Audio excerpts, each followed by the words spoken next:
Okay, we are going to go ahead and get started. Again, if you are on Zoom, please make sure you put your name and unit within the Zoom chat so you can be counted as present when we do the attendance later. And if you're in person and a senator, please put your name down at the front. We like counting people present. We're really sad when we can't give you money at the end of the year because you didn't get enough attendance points. It's really sad. So we are going to go ahead and get started. And let's go through these slides. And I'm going to go ahead and call us to order at 5:37. Can I get a motion to approve the agenda? Before we approve the agenda, I'd like to make a motion that the agenda be amended such that items number 55-047 through 55-050 be removed from the agenda, and that item 55051, an act to approve the GPSG nomination of Keegan James to the Board of Elections, be placed on the agenda. Okay, I've had a motion to amend the agenda with such elements. Are there any objections or any seconds first? Thank you. Are there any objections to this? Seeing none, the latter four elements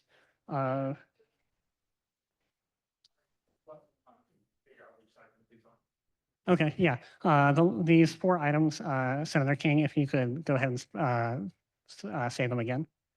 Right. So to remove items 55047 through 55050 from the agenda. And then I'm also asking that we add an item 55-051, which is an act to appoint Keegan James to the Board of Elections. All right. Items did you want to remove? They are all the impeachment items. They're at the end of the agenda. They're the ones that don't have summaries.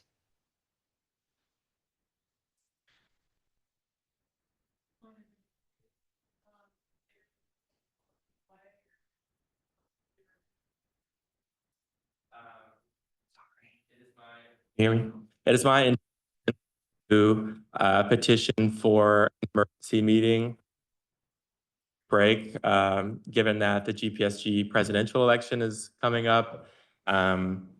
We've run into some blocks in the road concerning our ability to have that election certified if impeachment was to be passed today. And so just to avoid that, we're going to try and have an emergency meeting following spring break just to consider those items. Yes, to speak on that point, if looking at the code, and please take a look at yourself. I don't know the exact portion of the code, but with impeachment, that means immediate stop of all duties. And we have a presidential election on Thursday. I hope everybody goes out and votes. So if we try to have an election without a board of elections, it can't happen. And so that is my understanding. So with that, are there any objections to the removal of these items? Another point of inquiry, would it not be like a consideration to delay the election since there are like credible reasons for the current election not proceeding like as it should? That is a good question. Senator King, would you like to speak on that? I've let the O&A kind of deal with Board of Elections with a lot of this, so. Yeah, so in speaking with advisors and everyone, it's my understanding, and I do have faith that the advisors to the board are confident that the election will be able to take place with no bumps in the road. So it's my understanding that if we pulled these resolutions from the agenda, the advisors would make sure that this election happens smoothly. would get certified, and then we would bring this back up following spring break and sort of resume the process. So with that, are there any other, do you still object, Senator Baker, to this? Or do you, are you going to withdraw your objection? No, I still object. Okay, we have an objection. That means we are going to have to do a vote on this. Can I, before we vote on this, Sorry, could I get a point of information? I don't know that everyone's aware of what happened. Can you just give us a 1 minute of what's going on, please? before we do that, we have some speakers here that I don't want to delay them for too much longer. Would it be okay with everybody if we let our speakers go ahead and speak and then move to amend or not amend the agenda post speakers so that we can respect their time? Do I have any objections to that?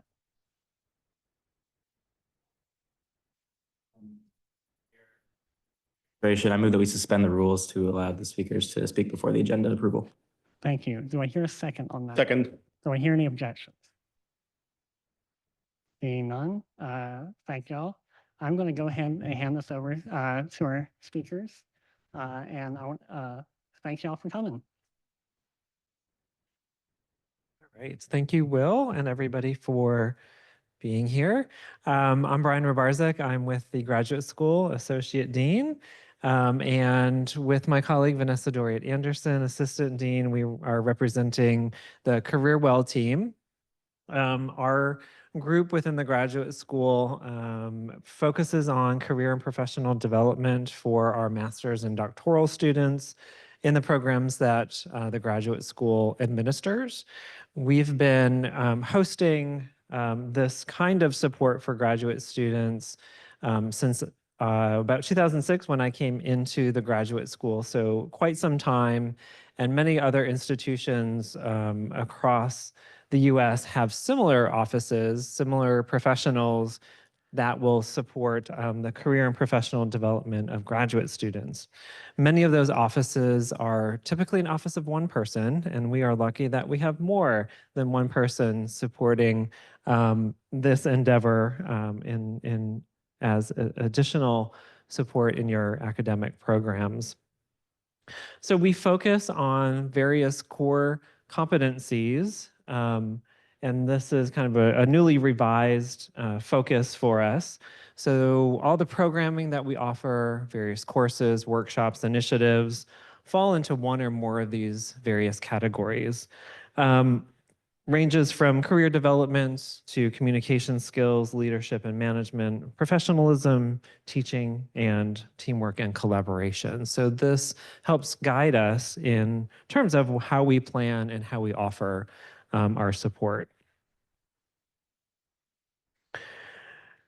We typically serve lots of students on an annual basis, nearly 3,000 through our various in-person, online mechanisms. So this is a really broad-based support that we offer. And you can see the list of kind of our top 10 departments that students come to our programming to support and engage with various professional development activities. So I'm going to turn it over to Vanessa to talk more about kind of what we currently offer and some planning for the future and some future programs. Thanks. So as Brian said, I'm Vanessa. And just a few of our current programs. The 3-minute thesis, which I think some of you are very familiar with, have won prize money and a fabulous trophy. So we offer that training for this 3-minute thesis competition every year.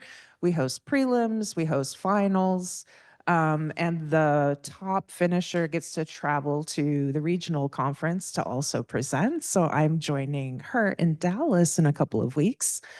That's part of our suite of communication training. We also have workshops, digital badges. We teach courses. We have a free headshot and resume review event that's very popular. We typically serve about 60 students per headshot event. And we're looking to expand all of these opportunities to additional students in different modalities.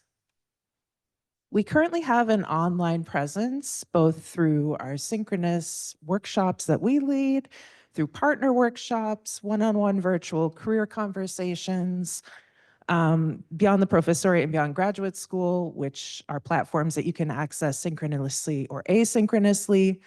And all of these different resources are free to you as students at UNC Chapel Hill. Brian also is one of the administrative directors for our campus for the CERTL network, which helps prepare graduate students for careers as instructors or even just developing their teaching skills no matter what career they decide to pursue. So we are looking to enhance and expand some current initiatives going forward. One is the Bridge Beyond Carolina program. Has anyone here heard about that program? Awesome. Oh, one person. Awesome. So I'm going to tell you about it because it's applicable to anyone who's in a doctoral program. And it's an opportunity to help doctoral students build transferable skills. So it's a 160-hour internship over the summer. It's competitive. It's also paid. And we pre-vet 10 different internships across a variety of different fields, sectors. And then we also allow students to propose their own internship. But the main point is that you are paid for your work, which is not always the case when you're a graduate student looking for this kind of work. And we just closed the application cycle, but keep in mind every February that there's an application cycle opening up for that program. Another ongoing project is our Leadership Development Scholars, where students propose and lead a project that will contribute to their peers' professional development. And this is part of an ongoing collaboration with the Associate Provost for Student Leadership, trying to expand leadership opportunities for students across campus. Moving forward, we are looking to expand and tailor support for online students, do more direct outreach to departments and programs. Tomorrow, I am going to Romance Studies to present at their professional development course. Both of us are happy to do those kinds of direct interventions. So if you have a workshop idea, or if you have a professional development course and you're looking for a speaker, please reach out. We'd be happy to do that. We're also continuing to implement strategic initiatives focused on workforce development in North Carolina and focused on our TA training initiatives. We're coordinating services with University Career Services. We work in partnership with them. Programs like Career Champions, Career Fairs, a career and nonprofit program that Brian is working on. We're refreshing our grad course curriculum. So that's a suite of courses with the grad prefix. And they are typically 1.5 credit courses that are focused on innovation, leadership, management, or other areas that are related to careers outside academia. And then we're continuing to build out digital badges and other credentials. So we have some questions for you. I'm going to turn back over to Brian. So we'd love to take a few minutes and get some feedback directly from you all as students. Two questions, and then we have an online survey to get more information. But we're learning about kind of best ways, best practices to communicate with students. Not email isn't always the most effective, but what are some effective ways that you respond to, that you're in tune with in terms of communicating what happens on campus? And then more broadly, what are some areas of need for your own career and professional development? So I'll just open it up for a few folks to respond, and maybe some folks online will also respond to these questions.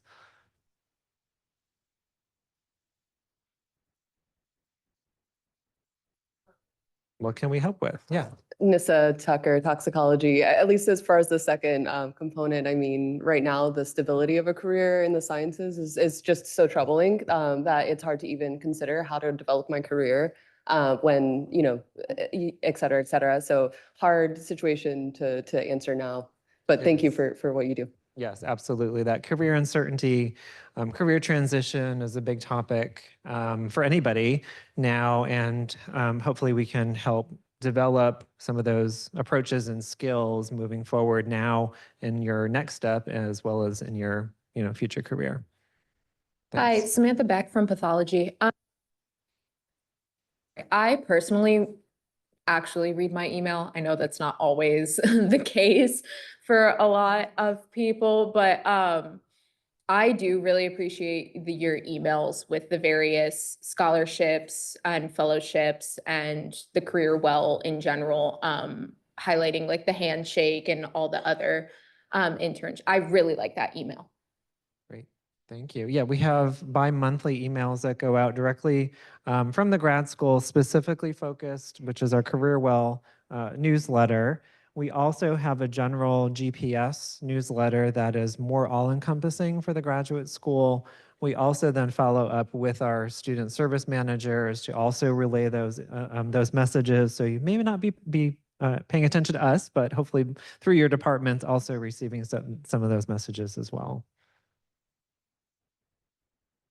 Yes.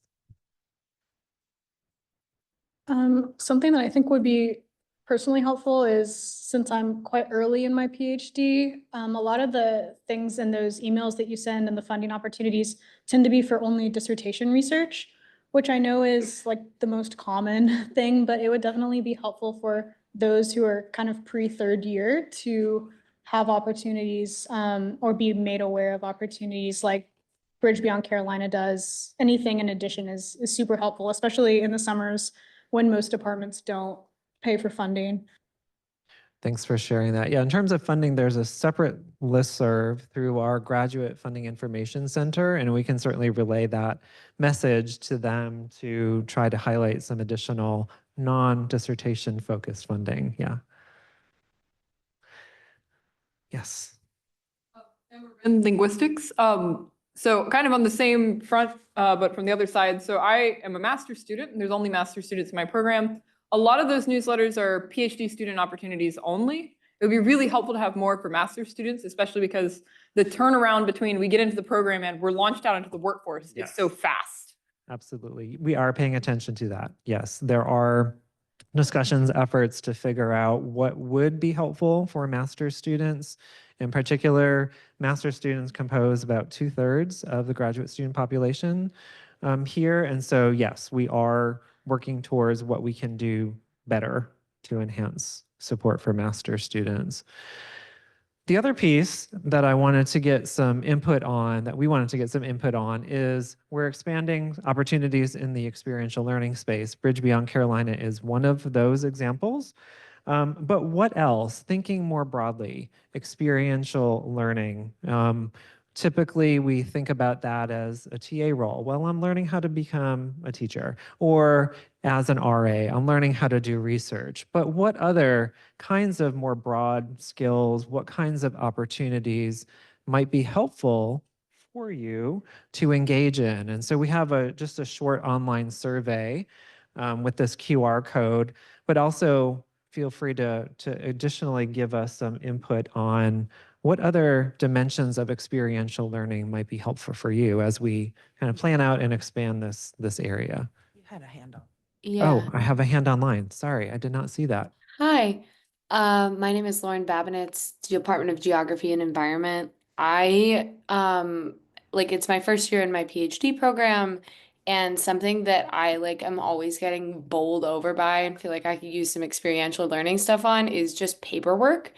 Like paperwork for IRBs, paperwork for permissions to use data, paperwork for funding applications and things like that. So not the application part, but the admin interaction part is something that I feel like there's not as much training on, and something that I'm often Ooh, that is an interesting area. Yeah. Vanessa actually teaches a course on managing people and professional relationships. That might be a place for that, but we can also work with our campus partners as well to enhance some of those trainings, perhaps specifically for grad students. That's a great idea. Thank you. Other thoughts or other questions that you have for us?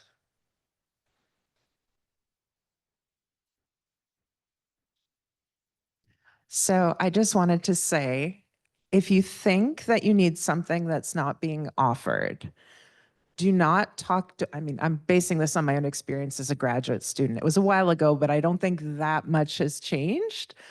Don't talk yourself out of talking to us. You might be like, I'm not sure what you have to offer me, but I know I need something. We have a lot of career exploration conversations with people. My background is in the humanities, for example. So I hear master's student linguistics. I'm like, oh, there are so many things I can think of that might help you. So we have included our contact information. Please feel free to reach out. And you might say, you know what, I don't think you have what I need, but can you help me?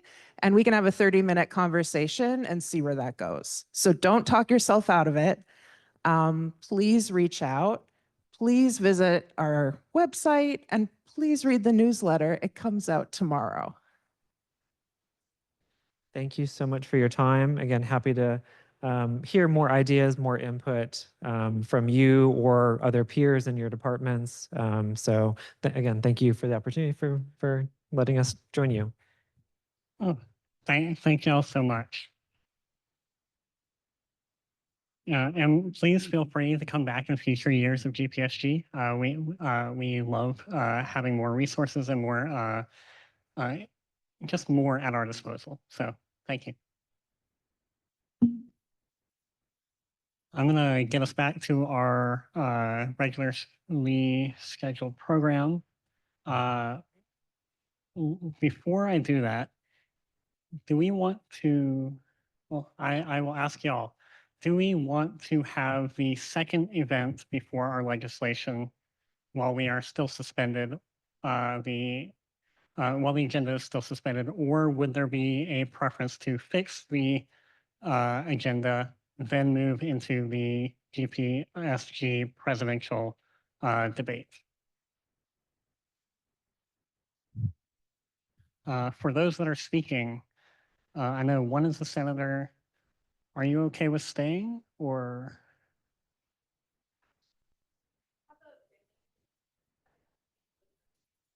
Okay.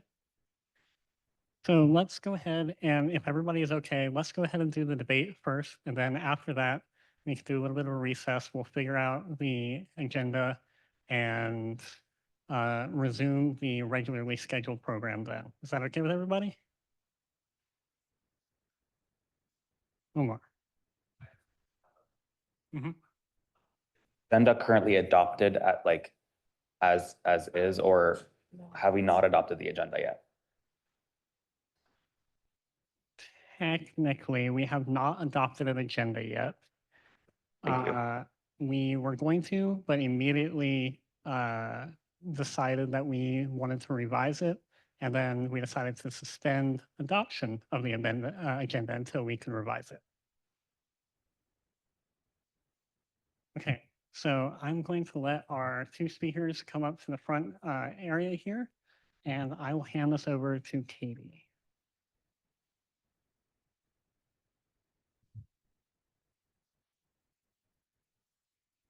Oh.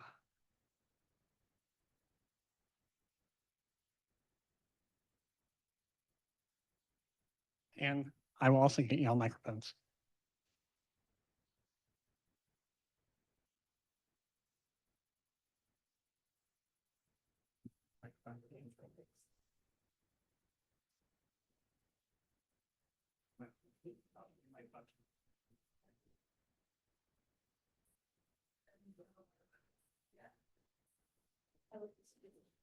I think Andrew Gary decided not to run. I'm answering a question on the chat that just came up. Thank you for answering.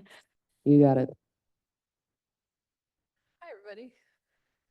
Okay, we've done this once before, so I think we all know kind of how this works. So, but just as a reminder, we'll have first opening statements, 90 seconds each. Then we'll start with 3 prepared questions that the candidates received ahead of time, which will be 90 seconds each. And then we'll do questions from the audience. And the form is right up there to put your questions in. Oh, and for candidates, I'm gonna do my best. So what I'm gonna do, it's gonna be 90 seconds each. When you have 20 seconds left, I'm gonna hold up a 2, and when you have 10 seconds left, I'm gonna hold up a 1, and then when the alarm goes off, that'll be your time. Cool. Any questions or anything? Okay, I am gonna flip a coin. Who wants to call it? And who goes first? Okay, Leah calls heads to go first. Who's tails? All right, so Nissa, you will go first. Let me pull up my questions. Well, actually, I don't need them. So we're going to start off with opening statements, and each candidate will get 90 seconds. So whenever you're ready.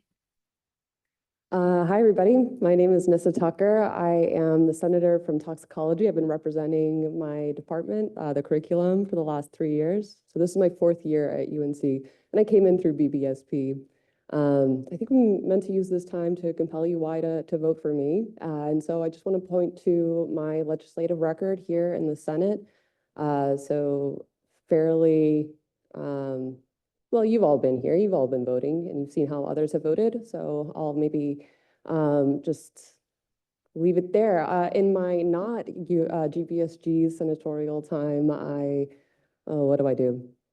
I'm currently the president, acting as a president for the UNC Workers Union, which has been working for your rights here on campus and for the rights of the people who keep this place safe and secure, from the housekeepers getting raises to $18 an hour, which is still not enough, getting rid of your student fees in 2017, and bringing you stipend increases consistently, although inadequate. I still have time. I look forward to your questions. I'd love to hear what you wanna know. You can find my platform on my GitHub. So ntuck.github.io/GPSG 2025. Homebrewed. So if you see any errors, let me know. Perfect. And yeah, for everyone's information, I'll have the platforms on the next slide. I put a QR code up, and also I'm going to be putting out the voter guide tonight and on our socials and stuff, and that'll have everybody's platforms too. Because I'm not good at listening when I have to type out a link like that too. It's hard. Okay, so okay, Leah, go ahead. Your 90 seconds. Hi, everybody. My name is Leah Frazier. Long time no see, miss you all. I am a pharmacology PhD student, so I also did come in through BBSP. I have been in GPSG for like the past year working with you guys. I started off as a senator for pharmacology. I then moved to finance committee chair, and then I currently now serve as joint governance council chair. And so through these different roles, I have learned an in-depth understanding of how GPSG not only works, how their funding works, and the needs of the senators and their constituents, but I've learned how, undergrad plays a role in this and overall government at UNC. And so I have 3 pillars on my campaign site, which is to advocate, empower, and elevate GPSG. And so I want to make GPSG work for its students. Outside of, senatorial stuff, I am a member of IMSD, which is a program that promotes diversity in science. And so outside of that, I also mentor different underrepresented students in science and helping them get into grad school. I have a personal TikTok where I talk about different grad school needs and helping students get into grad school in general. So I can't wait to talk about this all with you all. All right, perfect. So we're going to switch who goes first each time. So we're going to start with Leah now on the next question. So the question is, what specific initiatives would you implement to promote diversity, equity, and inclusion within GPSG and on campus?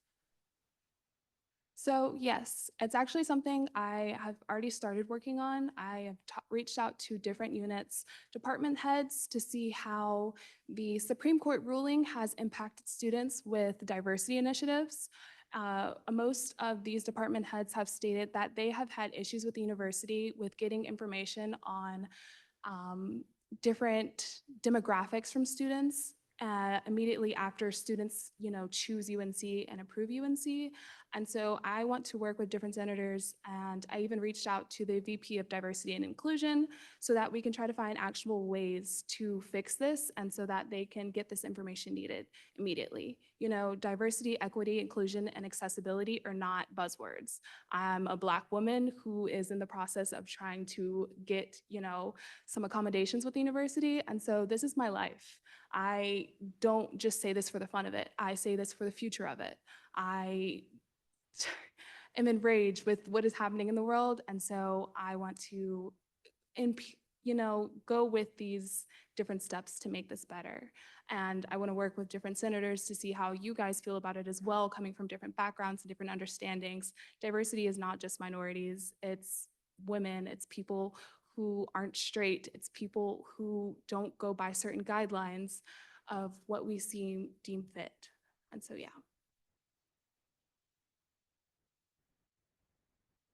Right, do you want me to repeat the question? You're good. Okay, go ahead. Yeah, so when thinking about, of course, what's been happening with how the attack on DEI and accessibility as well, what I'm going to say is that the focus on this is maybe in some cases tokenizing. I think that initiatives to support DEI are really looking at financial concerns. And so my approach to addressing issues of DEI and accessibility here at UNC Chapel Hill will focus on increasing the baseline stipend for everyone. I think that the reason that people have trouble getting through their program and having success here is not because of who they are, but how they're supported in their life and by us here at UNC Chapel Hill. So again, I think that an approach that I intend to take is to make things better for the people at the lowest part of the food chain. 20,000 isn't enough, but you heard me talk about that last month. And so thank you. All right, so we'll now start with Nessa again. So the next question is, how will you ensure transparency and accountability in your decision-making and actions in your role? Yeah, so and here's a point too where I believe transparency and accountability in decision-making is crucial to having the enthusiastic support of all of our constituency and buy-in here with the people at UNC. But I think the real issue isn't how I can be accessible and I can be transparent in my decision-making. The real issue is how our administration has not been transparent, how our administration has not been, what was the other word? Accountable, right, in their decision-making. And so what I intend to do, and you can read more on my GitHub, my platform, is to work to make this university itself more transparent, and you will see that. So I could make a spreadsheet of everything I do and a little journal about why I'm doing it, which was maybe an answer I thought of first. But I think more importantly will be the impact that you see and answers that we've been demanding for a long time about how this university is run, why 100, what was it, $10 million is going to a football coach when they're taking away crucial aspects of DEI, like we mentioned before. 20 seconds, back to you.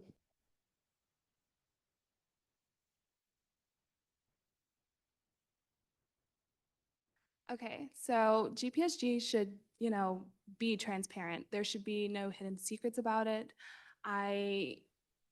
One of the biggest things when spending my time as finance committee chair was trying to unravel the budget from the previous year and seeing why they put money to certain places. And so, you know, while you say writing in a journal of, you know, putting things is not actionable, I feel like students should know where our money is going.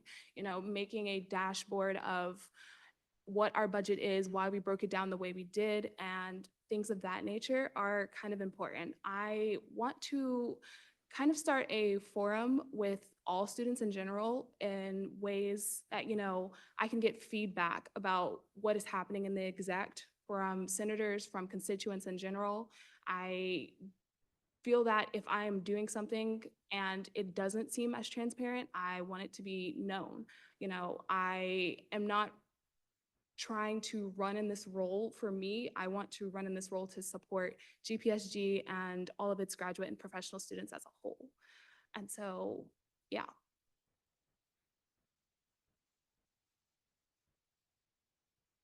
Thank you. All right, we'll move on to our third question. And now, once again, starting with Leah. What is your plan for collaborating with the legislative and judicial branches? So collaborating with the legislative and traditional branches is pretty important. In my time as Joint Governance Council Chair, I have seen the need for collaboration between all of them. I want to work with all of the committee chairs in GPSG, trying to set up regular meetings with them so that when we're speaking in JGC, that is not the first time that, we know about issues that are happening with this. We can kind of like attack them and find actionable items to fix them beforehand. With the judicial branch, I want to work with them to better clarify what's happening in our code. There's some language there that, isn't as clear. And so it impacts some of the legislation that you guys make. And I don't want that to do it as much. I want to create regular meetings with both of these groups so that any concerns and problems that we have, we can address it immediately.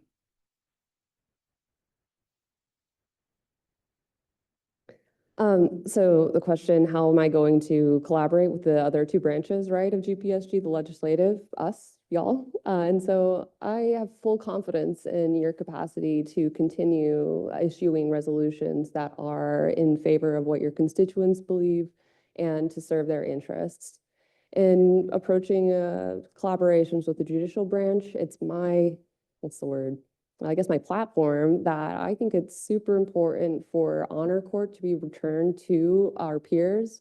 So right now, if honor court is judiciated by the administration, that means we do not have a peer who is getting final arbitration on our honor court. This is something that if we want to model to the US government, it should be our peers that are giving our verdict, right? And then Lee Roberts is in no way a peer to understand the situation, the lived experience of pursuing a graduate degree. So I think that we need to reel it back in to put it back into our hands in the judicial branch. Thank you.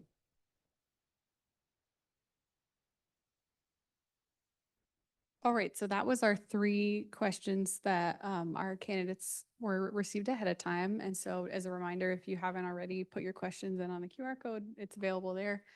We're gonna, who is Nissa first this time, correct? Yes, okay. I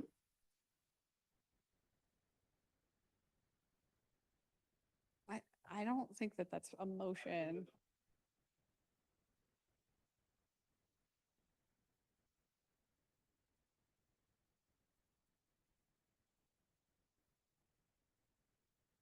Is the Senate sets the rules under the standing rules. There has been a motion to set the rules as verbatim, or set the questions being spoken as verbatim. Is there a second to this? Do I hear a verbal second? Second. Okay, do I hear any objections? Seeing no objections, we're going to move to read the questions verbatim. Thank you, President Heath. Okay, so, we're starting with Nissa, right? Yes. So this question is, how will you advocate for grad student rights to the administration and stand up for grad students while maintaining a collaborative relationship with the admin?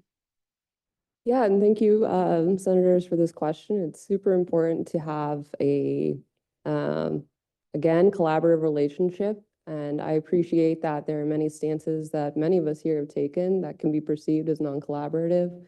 But the fact of the matter is that we are, what's the word?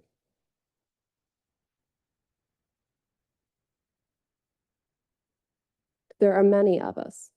We are diverse. And so I don't speak with the voice for everyone. I represent an opinion. And I represent a lot of people's opinions.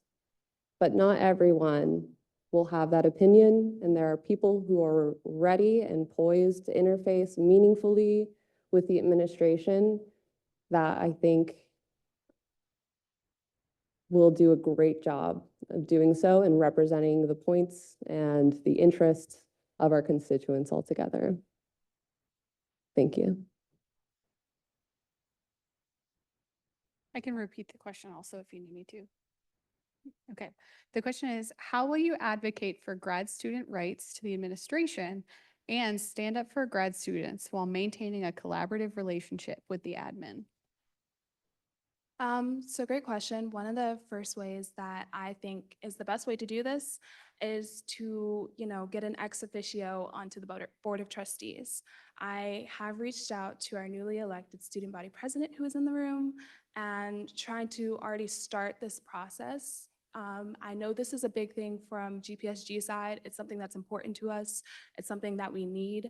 I feel that speaking time and Board of Trustees is the perfect place to express how not only we feel as GPSG senators, how you guys feel as GPSG senators, but constituents feel with this. And so that is one of the first ways I want to do it. I do feel that maintaining a professional relationship with the university is important.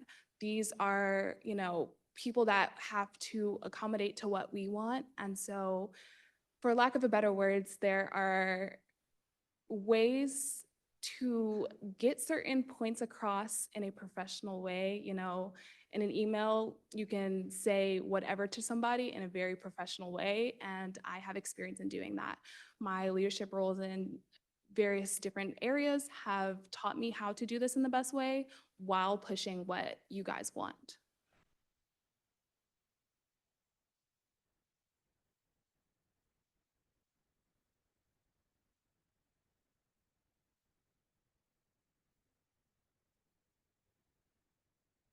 All right, so I'm reading this verbatim. So, hold on.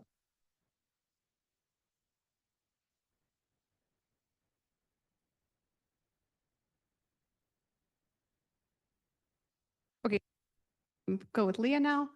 So my question is for Leah. You voted against the no confidence you voted against the no confidence vote for Lee Roberts Since then, Lee Roberts publicly stated that he would instruct UNC to fully cooperate with you and, sorry, I'm going to start over so I can make sure I say this right.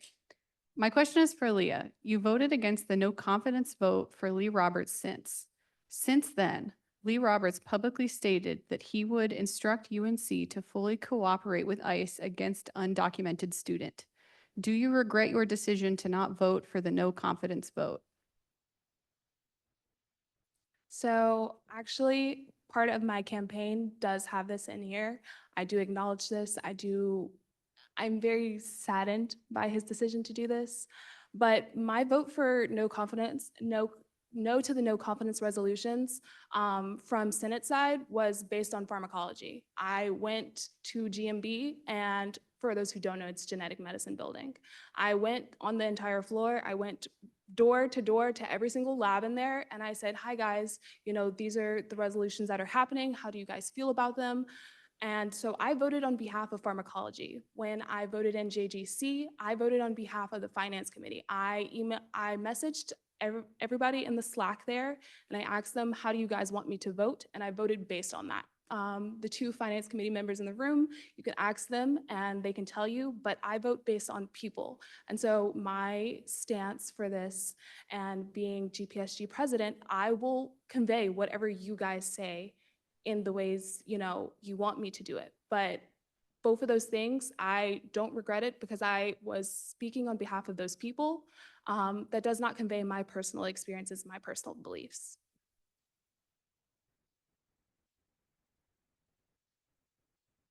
I'm a little confused in how to reply to that. As from myself, is it possible, is there one directed at me, or would that be unfair?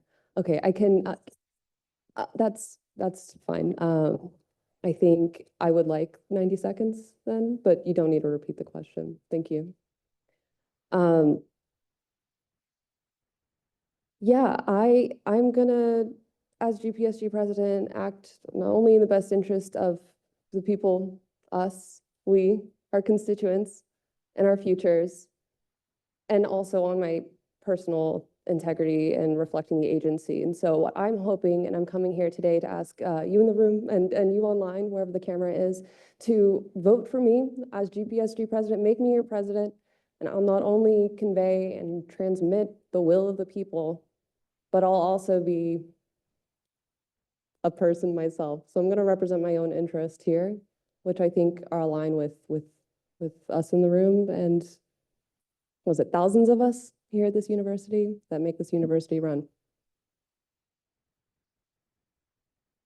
The writing was on the wall. Thank you for that question. All right, okay, we're not going to start with Nissa again. Okay, verbatim. Leah, can you explain why you voted no on the resolution to dismiss Rashim Holland from the UNC police force? Thank you, Senator, for this question. So I actually co-authored the bill to remove the Rashim Holland from a position here following, and of course we were again all present here when that bill was introduced and discussed and passed.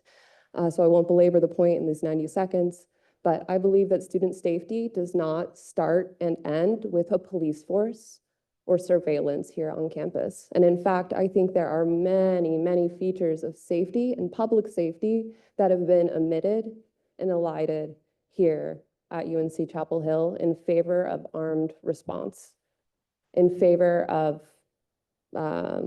these punitive measures that have no place in a place of learning in an academic space. Thank you. So yeah, I think most of your questions are geared towards pharmacology as a whole. Like I said, I go door to door to every single lab and ask my constituents how they want me to vote. And so I voted based on how they feel. If the question is more of how do I feel towards police violence, I do not support it at all. As a woman of color, I know that it affects my community a lot. It affects UNC community a lot, and we saw that. But like I said, I vote based on the people that I'm representing. All right, we're now going to start with Leah. Yes, okay, let me know if I get it wrong. Okay.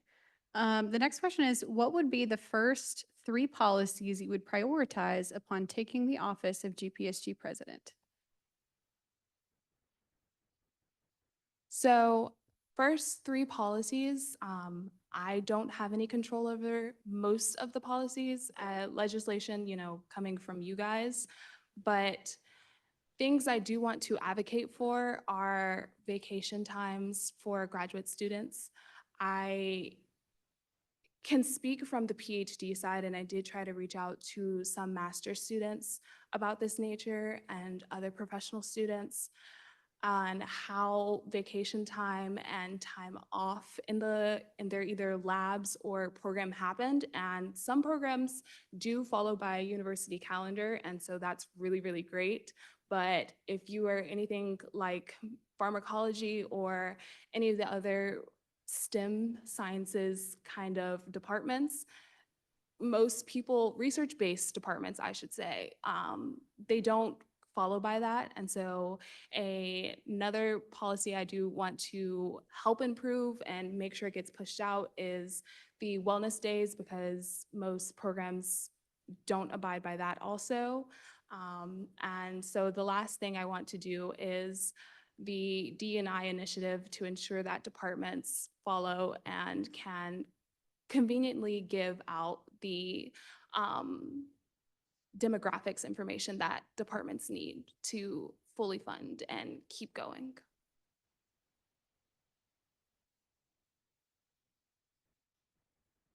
What 3 policies? Yeah. Thank you. Great question. So again, you can read more about the specifics, but of course, my number one, I think, consideration coming here is to increase the baseline stipends for people. I think last month we had someone suggest, what if we gave 10% more?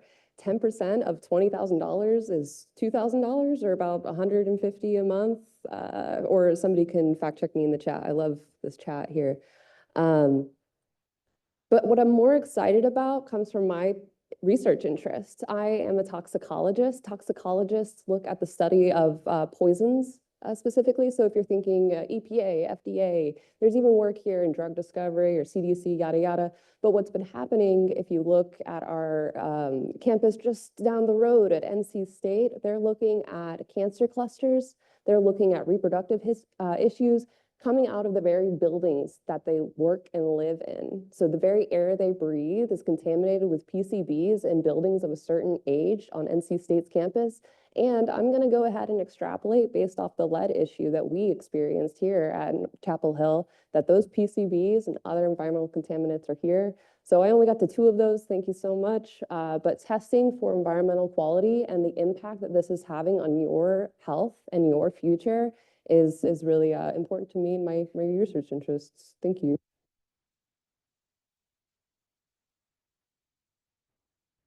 All right, we're going to start with Nissa again. Part of increasing diversity on campus is ensuring that Black people who are disproportionately impacted by police violence feel safe on campus. How did you vote on the resolution to dismiss Rasheem Holland, a police officer with a track record of abusing students? I voted yes on that resolution. I think I got a little confused in the language there, but I was again a co-author on that resolution. I think that student safety is very important, and I am willing to fight for what I believe in, and that's why I think you should elect me your next GPSG president. I guess we could go on, but I'll return the time. Thank you. Wow, you guys are great. Like I said, I don't agree with police violence at all. As a Black woman who knows this affects my community, I don't agree with this 200%. But I voted based on what my department said. And so, as you can see, from what you're inferring is that I don't agree with these things. And so just so you know, I do vote on things based on what people say. So even if you guys have resolutions or things of that nature that you want to push out, I still do support them. And so, like I said, I voted against my own beliefs for things.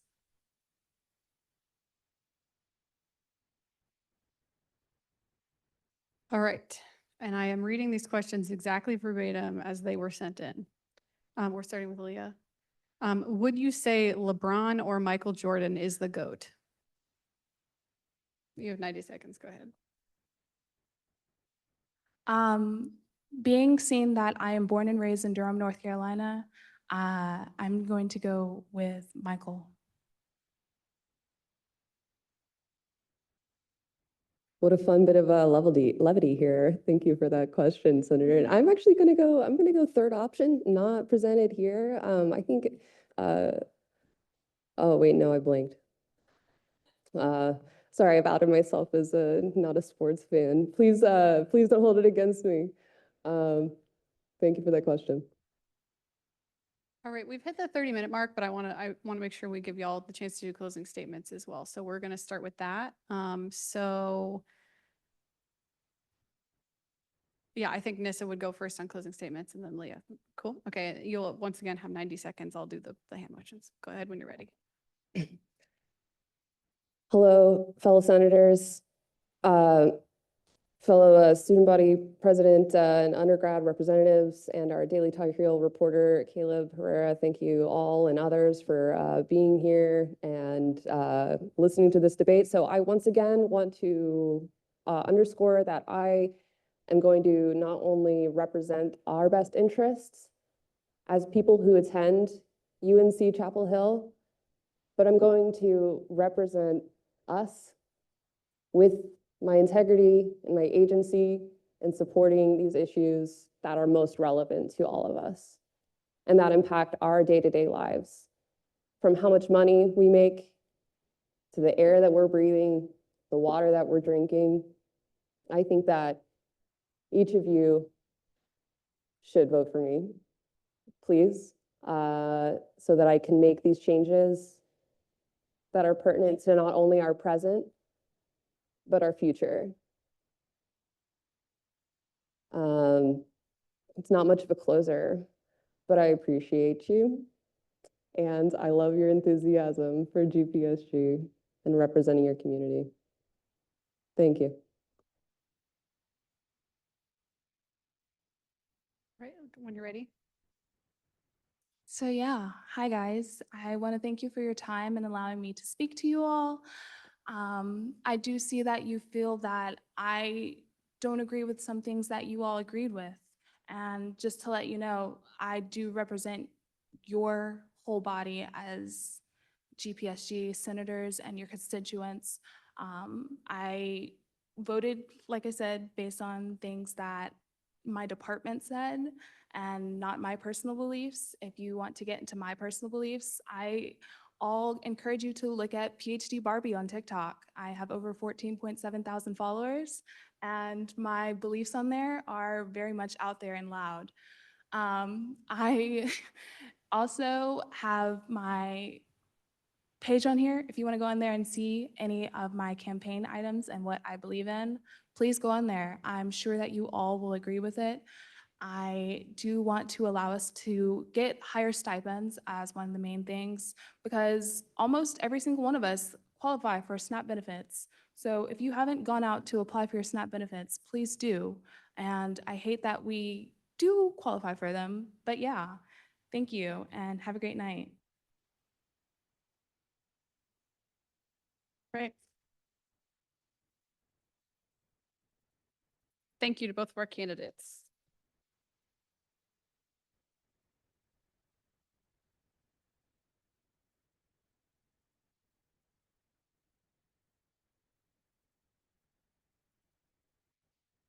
Sorry for not getting your QR code up during your speech, Nissa. I was out of the room for a second. But if you need more time, please look at both of these candidates' QR codes. It will be, I will re-upload the, if I haven't already, the Canvas, slideshow of the Canvas as we are making edits by the minute. And so we are also going to send this out into the email when that comes out. So probably a very quick email is going to go out tonight. And then your regularly scheduled email will go out whenever that happens. So I'm going to take a couple minutes or a couple seconds to get all this microphone stuff put away.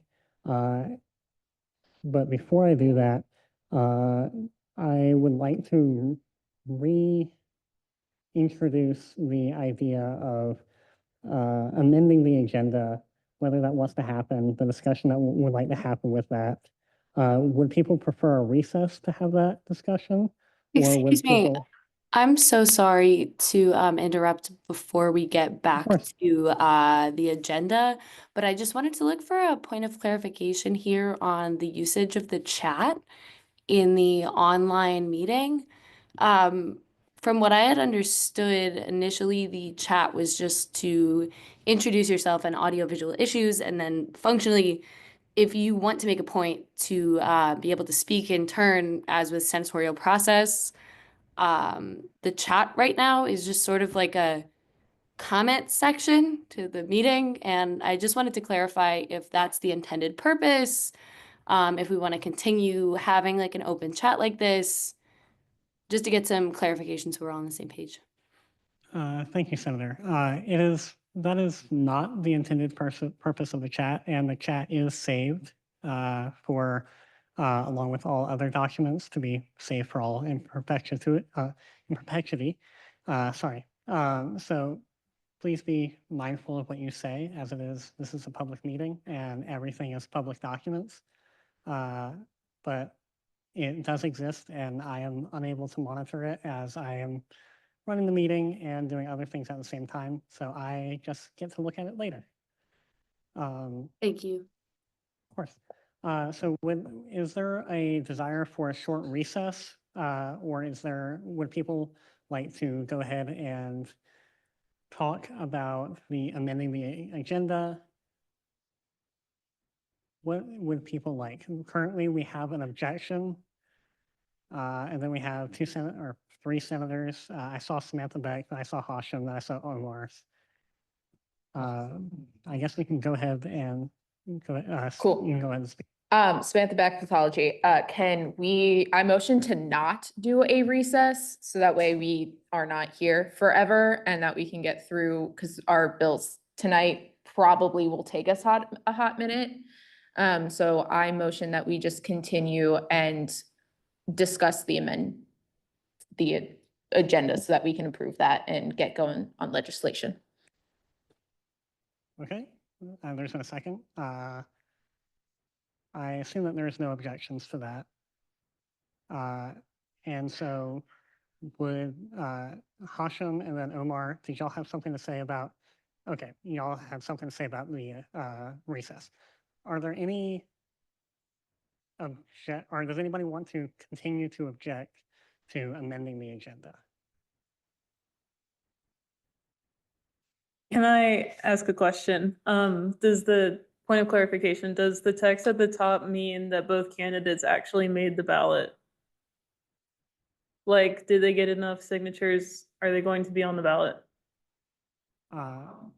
Because the BOE has not released that information. And they also did not follow up with NISA when they were asking how many online signatures they had. So we have no idea if they were going to make the ballot. That was my main reason for objecting. I can pass this off to Kate. I don't know. I am not in the BOE. And I've been at work all day, so I've not seen any emails. From what I know about, I will hand this over to Brian because Brian knows. We're going to get the answer because we did not know until right now that neither Nissa nor Leah had heard from the BOE. So we're trying to get the answer to that. Thank you. I can withdraw my objection. Okay, so there has been a second motion and a second to amend the agenda to remove the 4 items. I apologize, the numbers on the slideshow were actually wrong, and I was corrected that while during the meeting, but what it currently looks like is, and I'm going to also recommend that we amend the agenda as I talked with the individual writing the Revitalizing Career Readiness, Unifying Academic Employment Affairs, that they would like to amend their bill that they worked with the President Pro Temp on. And at this point, their amendments are not ready, so they would like to withdraw that bill. So if that's also acceptable, we are going to amend the agenda at the same time so that we are removing these 5 items. Are there any objections to that? Omar. Did the President Pro Tempore make a motion to amend the agenda? President Pro Tempore is not here. He is currently driving here. Okay. The President Pro Tempore is here. President Pro on Tempore Zoom. is. Would you like to make that motion? Yeah, I can make the motion of it, or we can table the bills as needed. Yes, I talked with Neil Sharma, and he said he wanted to table the bill at least until next in our last Senate meeting, as it needed amendments that it could not happen at this time. Yeah, that's fine. We can table the bill. Are there any objections to that? Seeing none, the agenda, and I will republish the agenda when I get a chance to. Currently looks like this, and so we will have 40, 41, 42, 43, 44, 46, and 47. The bill that was, one second, the bill that was missing was 47. It was not represented on the slideshow, but it was represented on the bill summary. Senator King. Yeah. To amend the agenda also included the addition of that bill appointing Keegan James to the, to remind you. Okay, have you sent me that bill? Cool. I I will type that out, but there is a 55-052 now. And that will be discussed at the very end. And I will upload that to Canvas and other methods so that we can all see it. Is that okay with everybody? Cool. Okay. We are going to go ahead and go with our first bill, 55-040. And it is wrong here. My apologies. The appropriations bill for March 2025. That I totally forgot that I was first this time. So this is just your normal appropriations bill. We received 12 applications, and we recommended to fund all of them at least in partial. And that would be for a total of 12,800, slightly over that. And that means that we have roughly 12,300 left in our budget for the remainder of the year. Yeah, I'll save other comments for my chair update. Thank you.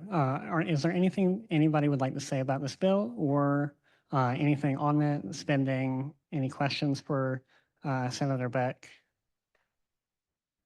Senator King. I'd like to move the previous question. Cool. We are going to move to the previous question. Are there any seconds to that? Second. All right. There's been 2 seconds. Are there any objections? Seeing none, we are going to go to Bill 55-042 Travel Award. Sorry, 55-041 Travel Awards. Good evening, everyone. This is Fernando Quijano for Business PhD, Chair of the Travel Awards Committee. This cycle, we had 38 applicants, of which we decided to fully or partially give awards to 15, with 23 not being funding, with a total amount of $6,900, which leaves us with $8,603.69 for the final cycle that will cover all travel until June. Part of this was made acknowledging that we had more, following the plan that we had of saving more funds for this last 2 cycles and ensuring that we have enough to support as many as we can in this upcoming travel season that also is a slightly longer cycle. And yep, that's it. Thank you. A question from Senator, sorry, I can't see your name. You're welcome to speak. There's been a motion to move to the previous question. Is there any seconds? Second. 2 seconds. Are there any objections?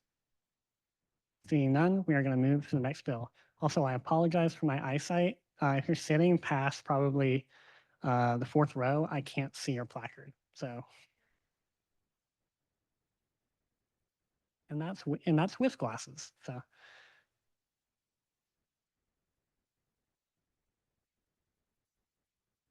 Okay, we are in 55-042, GPSG Senate Independence Amendment to the Chapter 3 of the Student Constitution.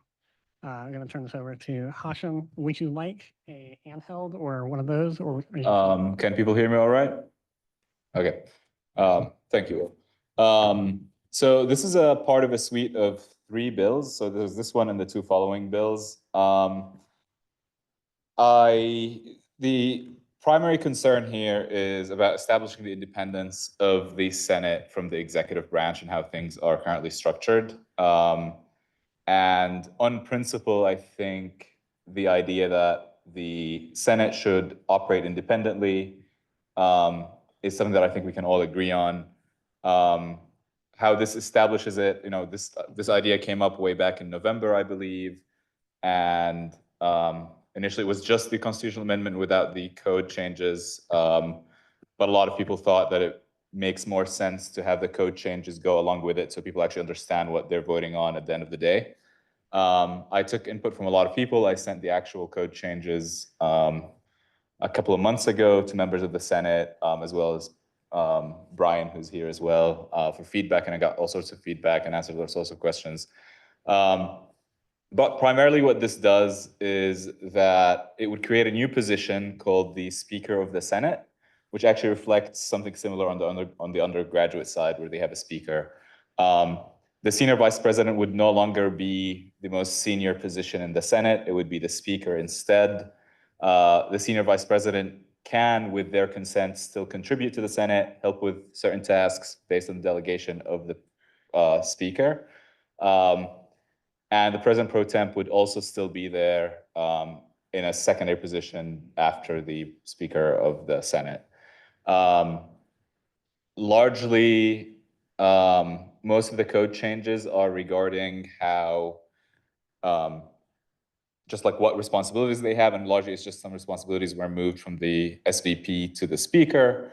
One thing that came up that had to be addressed is in case there's a resignation or some sort of process where the speaker is removed over the summer. Currently, how the new code is written is that actually the Senior Vice President would take over that role until the election of the new speaker in the fall. The reason it's split into 3 bills. The first one is the constitutional amendment, which will have to be voted on by the graduate and professional student body. The second one is an edit to the main portion of the code. And the third one is an edit to the standing rules. They were split up because an edit to the standing rules requires a 2/3 majority, while the normal code only requires a simple majority.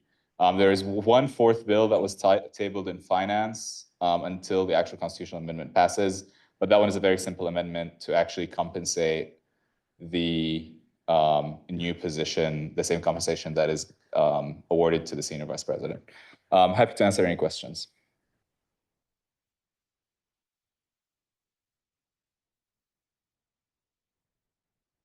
Honor rules, who rose their hand first? Fernando? Omar. So I see Omar, then Fernando, then Emma, then Sam. And then Nick, I will let you go after that. Is that okay? I'll take that as a yes. All right, first of all, fully support this, but I do have a concern as to which version of the Constitution you used to create this bill, because it is, I suspect that you may have used an outdated version of the Constitution, because your amendments do not line up with the current version of the Constitution's layout or sections. Are any of the clauses that are actually edited in the amendment affecting, like, that have been edited, or is it just other clauses? The Constitution is entirely different. So for example, Article 1 is no longer governing bodies. It's fundamental principles, for example.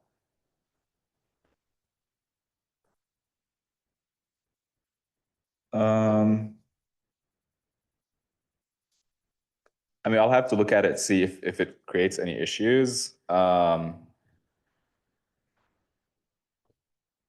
Because the only edits, sorry, I'm looking at the wrong document. I apologize.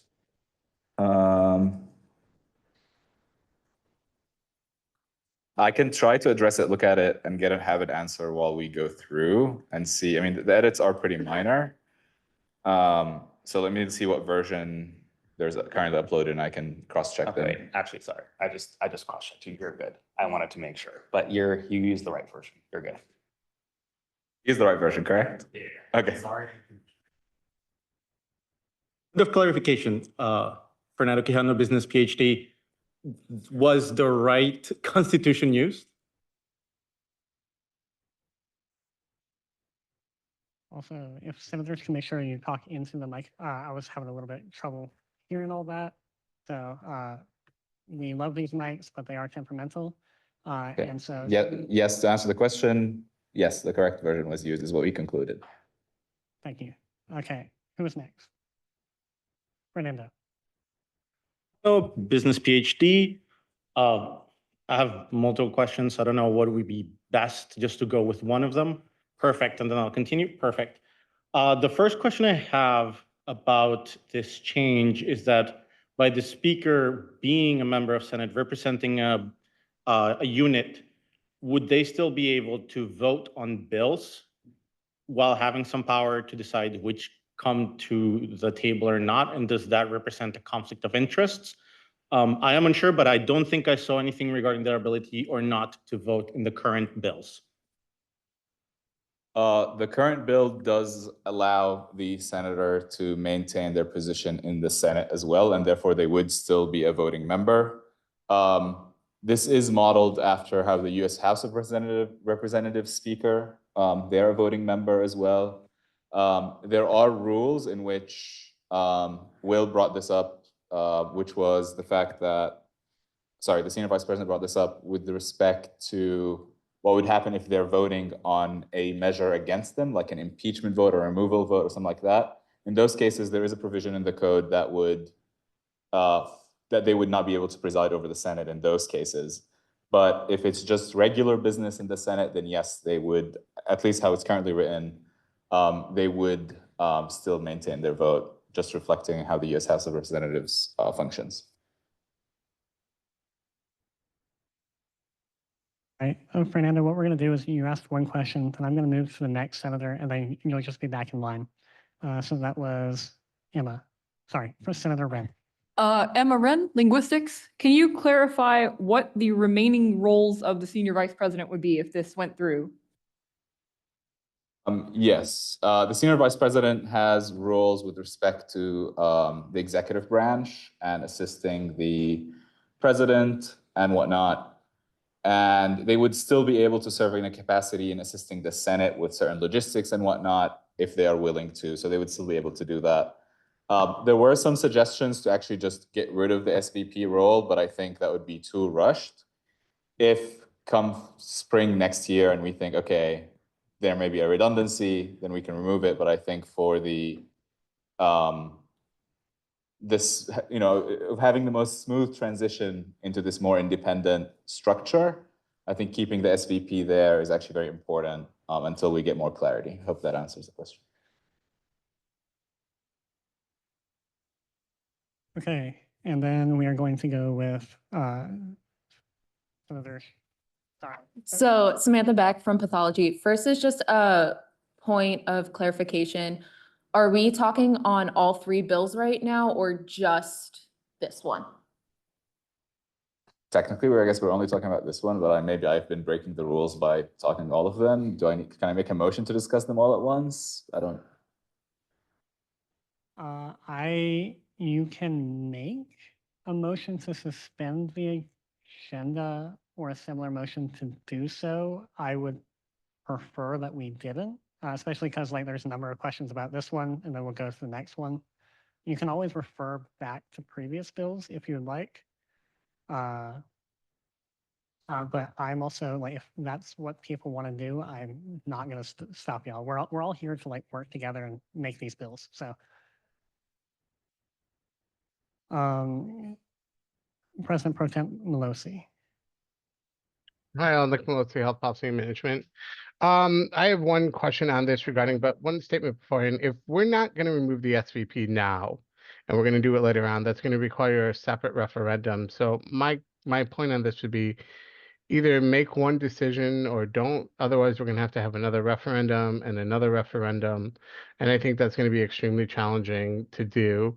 My question is more of a practical one. Given the challenges and limitations that we are experiencing with the Board of Elections, this is a referendum requesting be put on 2 days before an election, less than 2 days before an election.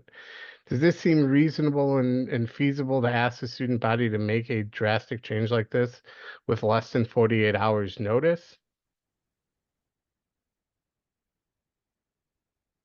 So personally, I think the SVP role should never be impeached. I think it's still an important role. So I'm against, not impeached, sorry, removed from the Constitution. So I'm against removing it anyway. When I was just saying that if a year from now, people are saying, oh, Passion was wrong, clearly it wasn't necessary to keep both positions, then they can fix it then. But I am definitely against removing the SVP from the get-go. Regarding the election timeline, generally the student body doesn't see things that quickly. I mean, is the question here about the student body or about the BOE's ability to put it in the ballot? I believe it's kind of relating to both. You know, there's the BOE's ability to put it on the ballot, which I think is going to be entirely hampered in doing so. But then there's also the respect part to the students of that we're now asking them to make a major shift in how the government works with less than 2 days to actually talk to any of our constituencies about this, and B, you know, get any feedback from them on this. I mean, a couple of things here.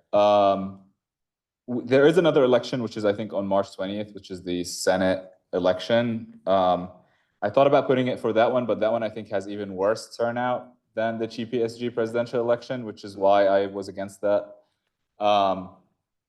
There's already a ballot. I think it shouldn't be too hard to add something else onto the ballot since there's already going to be an election. I think that's less work than having another special election. I'm open to moving it for the March 20th, but I think if we want to get as much turnout for people to actually have their say on it, I think the March 6th choice would be a better choice than the March 20th. But you know, if the body thinks otherwise, I'm open to an amendment. Thank you. And then Fernando, do you have another question?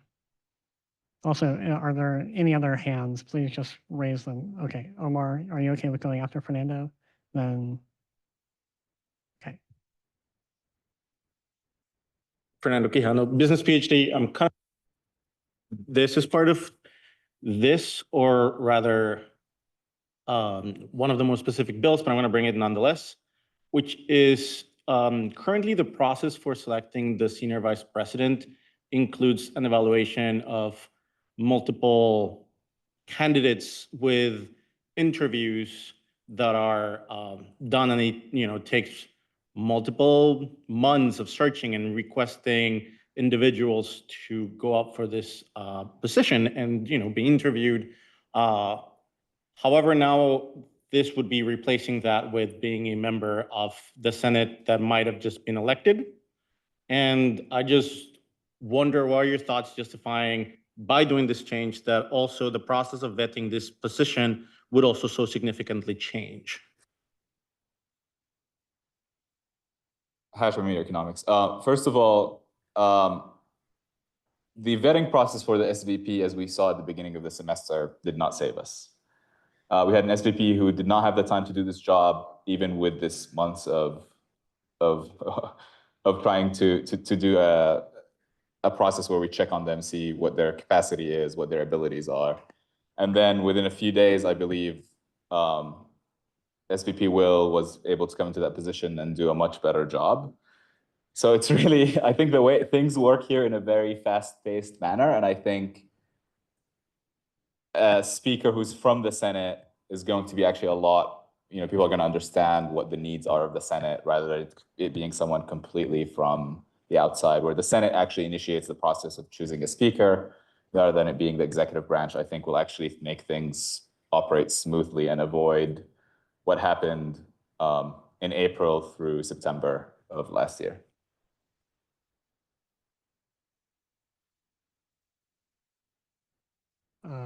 We're going to go with Omar. I'm just going to hand this to you, Hashim. There's a weird ringing noise with your mic.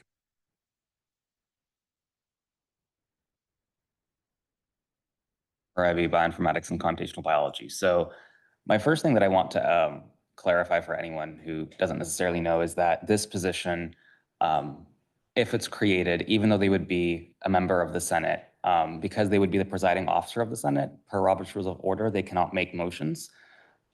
So there are limitations on what they can and cannot do that regular senators can, but they would not be able to as presiding officer. My one question was just a clarification, is if this does go on the ballot, how does it appear on the ballot? Like, is the text of this bill going to be verbatim just copied onto the ballot, or will they be referred to like an outside document that they can read, the constituents, I mean? Would you like to answer your part, then I'll answer my part? So I've never actually seen a ballot. I've seen how constitutional amendment results were released, and then it isn't in an addendum, and I'm assuming the addendum is also included in the ballot, but Will, please correct me. I wish I could. I have no clue. I don't, to make y'all all aware, I'm not with the BOE, so I can't say how the bill and constitutional, like, anything is going to be laid out on the ballot. I will see it when I click to vote on the ballot. So, I mean, it's short enough that they should be able to put it on the ballot. We could add something in the operative clauses saying that the entire text of the amendment should be in the ballot as is. I think they should do that anyway, but if we have to, we can amend it. I don't know if that's necessary. I am okay with whatever the BOE would like to decide to do, and I encourage the senator to work with the BOE somehow to get this on the ballot and in ways acceptable. President Pro Tem Pelosi, you had another question. Yeah, I do. I guess, the one thing that goes through my mind when I read this bill initially is what problem is this looking to solve directly? I think, highlighting the issues that we had specifically this year with the SVP, with Will then having to step in and fill the role. I understand that completely, and I understand that one. But we've also had, since I've been in the Senate, a very long list of very successful SVPs, Kathleen Furtado. There's a host of them who have done a really good job as the SVP. So I'm not understanding on this bill specifically, and perhaps you can address this. What specifically on this bill is this solving? Is there some unique problem that I've been unaware of in the last 4 years that I've been in part of the Senate? Is there somewhere we're not being represented specifically, that this is solving that hasn't been, solved prior to this? I just don't know that this is actually solving a problem that really exists outside of having the small hiccup that we had with the old SVP that was then readily remedied this year. So can you explain perhaps more detail what problem is this solving exactly?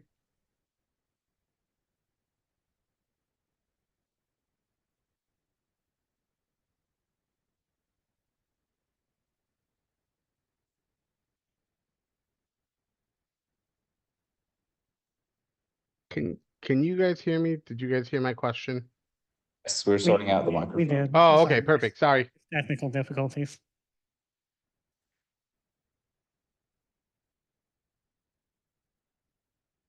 Hello? Okay. I hear you in Zoom, Hashem. So I would say 90% of the time, this is not an issue. But when it is an issue, I think it's a huge issue. It was an issue in the fall and if you were in the RNJ, the Rules and Judiciary Committee, where this first was brought up, Katie was there, Will was there, and I think they both acknowledged that there were issues by how things were done regarding the no confidence vote and how things proceeded from there. I think this bill should pass on principle. That is enough. And I don't want to be here going into the small details how I think certain members of the executive branch overstepped their bounds with terms of this bill, in terms of what happened in the fall. Because I firmly believe that happened. I don't know if it was intentional or not, but I'm not here to rehash that. I think this measure stands as is and should pass based on principle.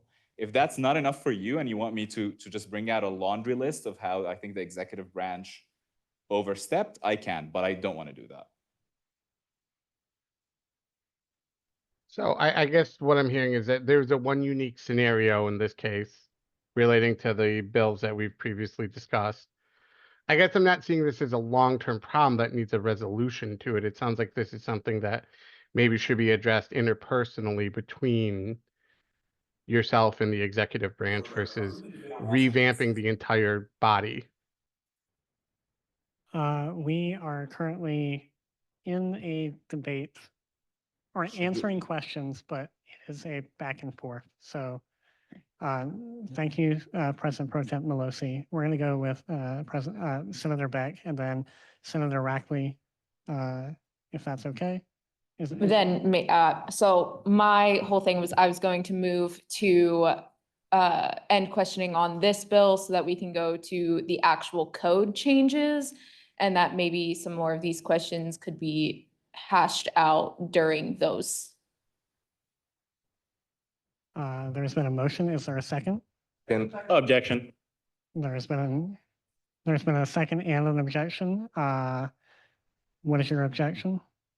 Fernando Quijano, business PhD. My main objection is I believe the referendum and the date it would take place is only mentioned in this bill. And I think that at this moment might be one of the biggest issues to be discussed about it. The timing of as Senator Pelosi mentioned, less than 48 hours for us to be able to contact our constituents to discuss about this so that they can make informed decisions as they vote, compared to giving us more time to have those conversations, notwithstanding the ability of the Board of Elections to actually include this into the ballot. Thank you, Senator Quijano. There has been an objection. At this time, we are going to, because we are objecting, we're going to need to do a vote on whether we table this bill or not. Point of information, are we motioning the table the bill or are we motioning the prior question? Who was the motion? Sorry. Senator Beck, did you raise that motion? What was the motion that you raised? The motion was to end questioning and move on to next bills. Okay. Call the question. And then there was an objection to that. Sorry, I believe we do a debate on this, on the objection. Please correct me if I'm wrong. And then we move to voting. So are there would anybody like to raise any points for or against this process? If someone that is more familiar with Robert's rules would like to correct me, because this is not my strong point. Okay. So are there any senators that would like to speak on this for or against this motion? Senator Beck. I'm going to drop my motion so that we don't have to go into debate. So that way we can just talk about it real quick and then move on, since I do feel like Fernando did bring up a good point. Yeah. If Senator Quijano wants to submit an amendment, we can take it from there. I already made my point clear, is that I have a preference for the 6th, but if the body thinks votes on the 20th being better, that's fine by me. Is there an amendment that would like to be made, or do we want to temporarily table this bill, come back to it at the end, so that an amendment can be written? So Senator Quijano, do you have an amendment that you would like to make, or? I would like to table this conversation till the end, mostly because I'm still wondering if 16 days is enough for having a proper discussion about this. So I would like to have more conversation about the possibility and the impact of having a special election for this topic specifically at a later date. Okay. Is it acceptable to table this bill temporarily, or? So, but by table, you mean move it to the bottom of the running order? Yeah, that is fine. Okay, that's what we are going to do. We're going to move on to 55-043, which is related to this bill. I don't want to take up more time, so I already said everything, I think. So I'll just move to questions.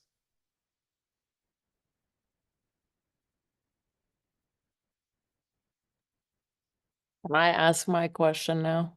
Is it related to this bill, Senator Rackley? Oh, it was, but if you're moving Okay. to something else, I'll wait.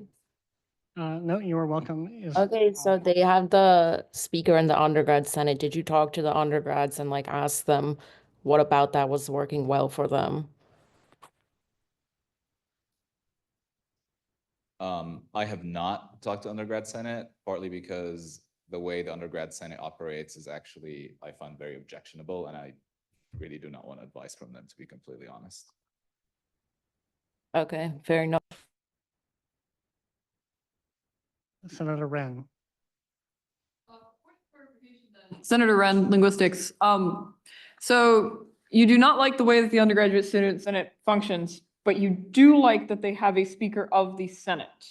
Yeah, I said I don't like the way they operate, not how it's structured, which are two very different things. I think you can have the exact same structure and operate in good faith, and have the exact same structure and operate in bad faith and in an undemocratic fashion. There are norms and there are rules. You can always try to have rules that make sure that the norms are not undemocratic, but it's always a tug of war between the two. And in the undergrad senate, unfortunately, the norms are, in my opinion, superseding the rules. That's what I meant. Are there any other questions? I have a question that is not related to whether this bill is okay, just standards and just making things clear. On the bill, if we're looking in the sections that are currently crossed off in blue, so senior vice president, chair of the resolutions development committee, and so on, those are the strike throughs that you're making, correct? Okay, yeah, so let me clarify this. So in this bill, yes, the blue is the strike throughs. In the other bill, the which we haven't talked about yet, it's the track changes.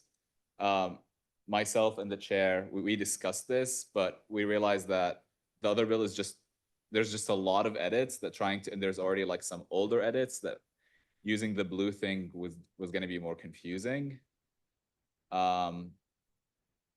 Yeah, those should be struck through. Are they not showing up as struck through? Yeah, they are.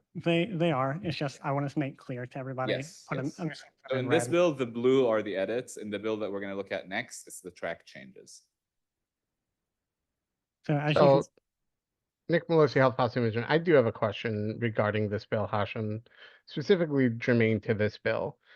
So this bill specifically looks like it's basically kind of just replacing and repeating with Speaker of the Senate. I have yet to see in this bill and any of the subsequent bills defining exactly what is the role of the senior vice president, because what I've read here specifically in this bill, it looks like you've just changed GPSG senior vice president with Speaker of the Senate. Is there a forthcoming bill, or is there any intention to define what is the role of the senior vice president? I think the only thing that I see here that's been added and that defines what a senior vice president do is that they can become a presiding officer if both the Speaker of the Senate and the President pro tempore are not available. Is there anything else to define what they do? Yes, the next bill defines what they do, which is 55-44. And I would like to say, like, if you want to debate these bills, please look at them ahead of time.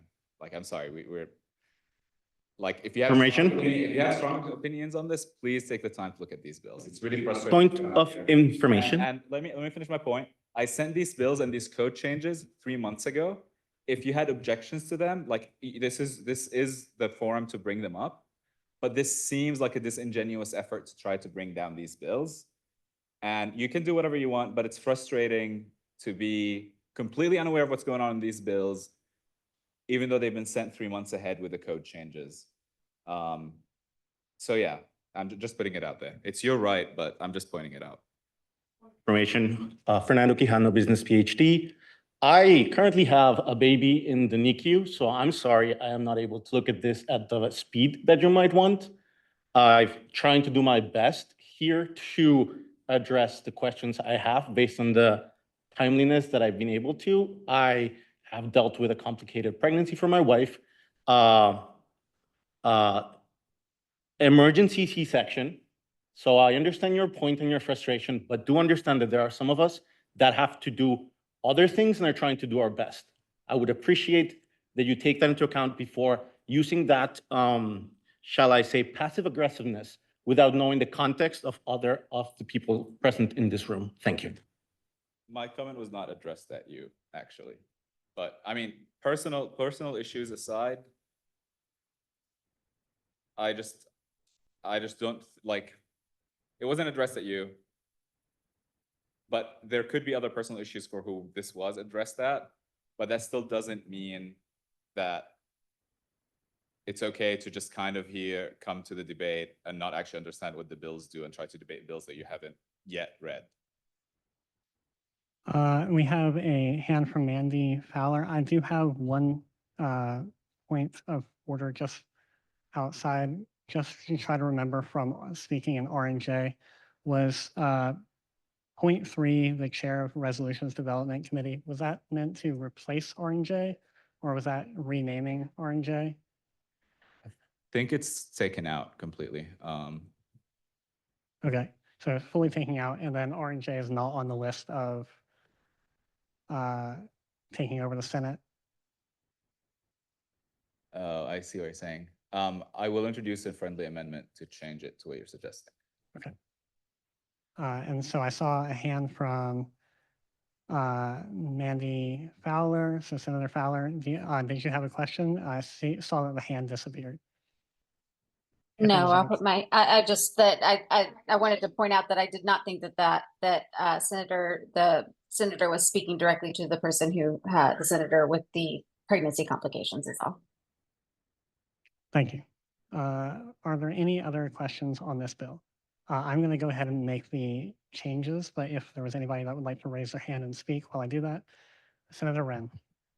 I do have a question because it has been 3 months since you sent those bills out. Are the text of these bills before us today exactly as they were sent out 3 months ago, or have there been changes? And if so, would you like to give a summary of the most significant? Because it is 3 rather extensive bills.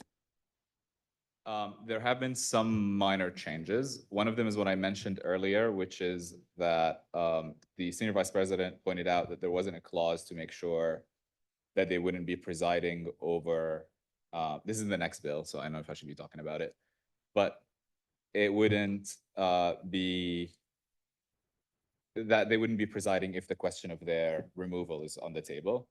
Another thing is that there is currently a process on the books for the president pro tem where they have to submit a statement 3 days before they run to be president pro tem, which we have not been doing, and we took that out. And then there's just a couple of minor mistakes that are not very substantive. That's at least what I can remember immediately. But yeah, it's mostly things that are minor like that, nothing major.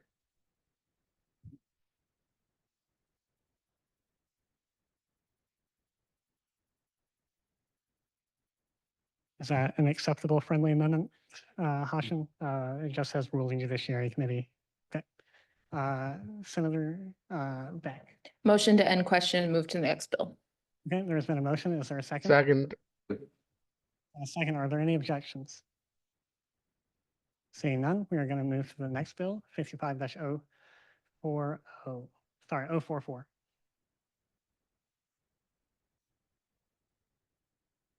Okay. You have the table, Hashim?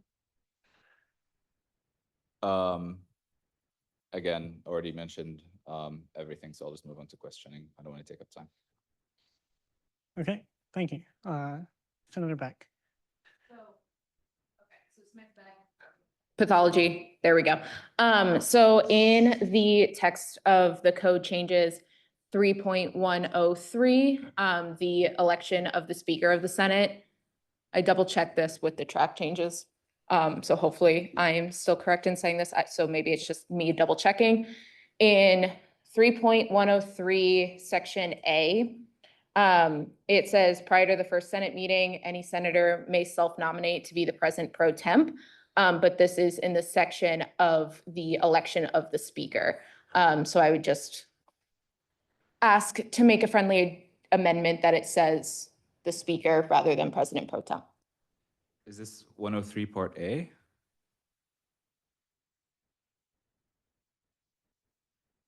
Nominate to be president, so temp. Yep, yep. That is deemed friendly. 11, I believe.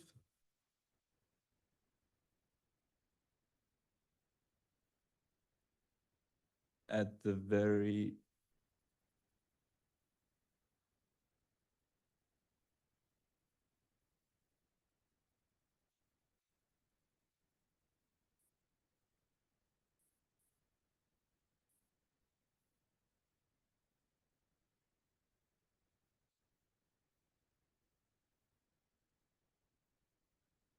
It looks different on yours than ours.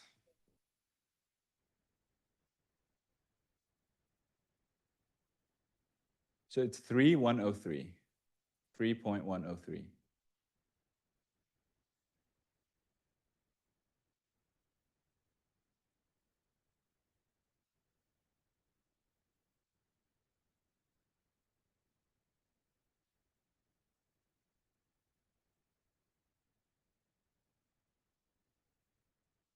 Apologies. There are some technical difficulties. Is it possible to do like if you go to review and then go do like show all markup? I think it might be like hidden there. Yeah, I could see it at least on the canvas, but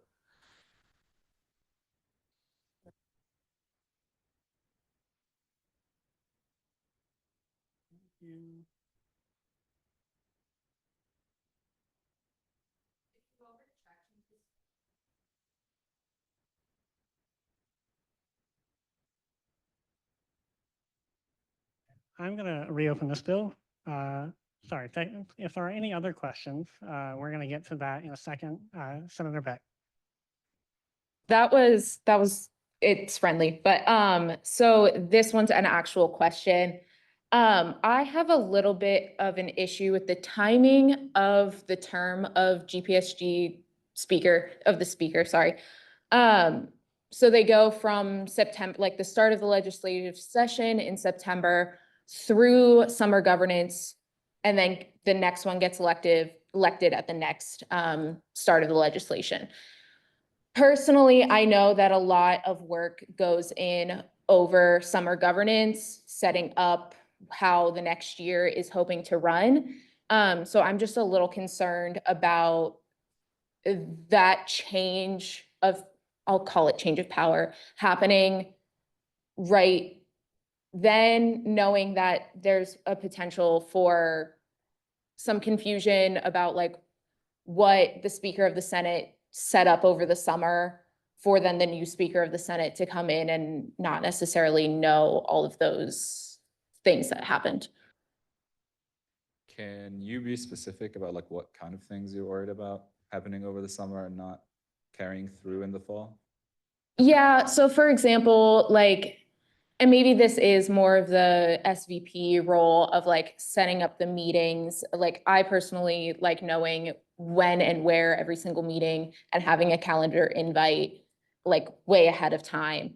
And I guess that's not like the most, but like working with the exec board and everything to get some of the goals set up. So for example, I will make an example. We're going to do a lot to change appropriations this summer. Like that's just going to happen. But if the Speaker of the Senate isn't going to be elected until September, they're not going to know about all of those changes that either we're hoping to make legislatively that year. And it just might be a little bit like, I'm sure the onboarding process is going to be a lot real quick with like the quick turnaround that is the September meeting. Yeah, so this was brought up in the initial meeting where we discussed this. At least the way I see it. So if it's stuff that has to do with like in terms of getting the executive, like different parts of the executive branch up to date and getting like whatever priorities they want to push, they can still do that with the SVP and the current speaker, and then put these bills forward through a senator once that comes. You know, it doesn't, that shouldn't get in the way. In terms of the logistics, I mean, we do have that change happening. We do have that change happening, like I guess in April, we elect this, we confirmed the SVP usually currently in the last meeting of the year. And you know, usually the previous SVP had already scheduled like that meeting and whatnot. And I can see that being the case where the previous speaker would schedule the first meeting of the year in September, and it would go from there. There's always going to be, I think, a transitionary period. I don't see anything like if there's something very specific, like I think President Heath brought up that the SVP does a lot of training over the summer. The code actually makes no mention of the training. So that's something that the SVP can still be part of their duties, for instance.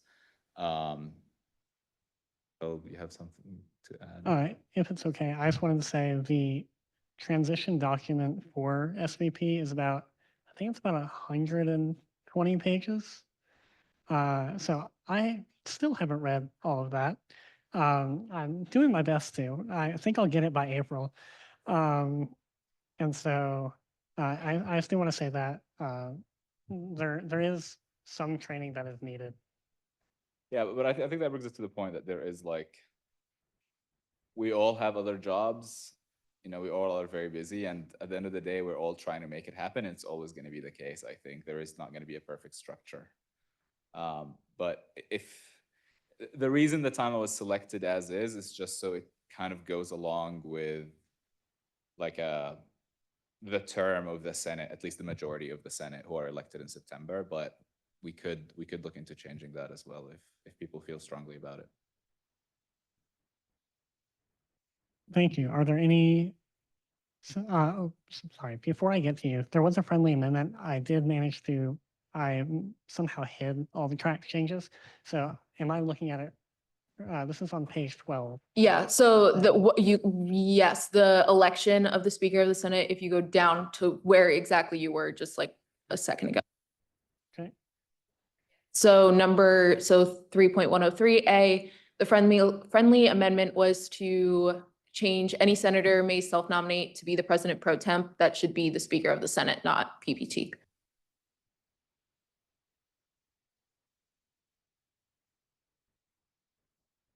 Senator Quijano, you're welcome to ask your question. And I see Senator Wren's hand up after.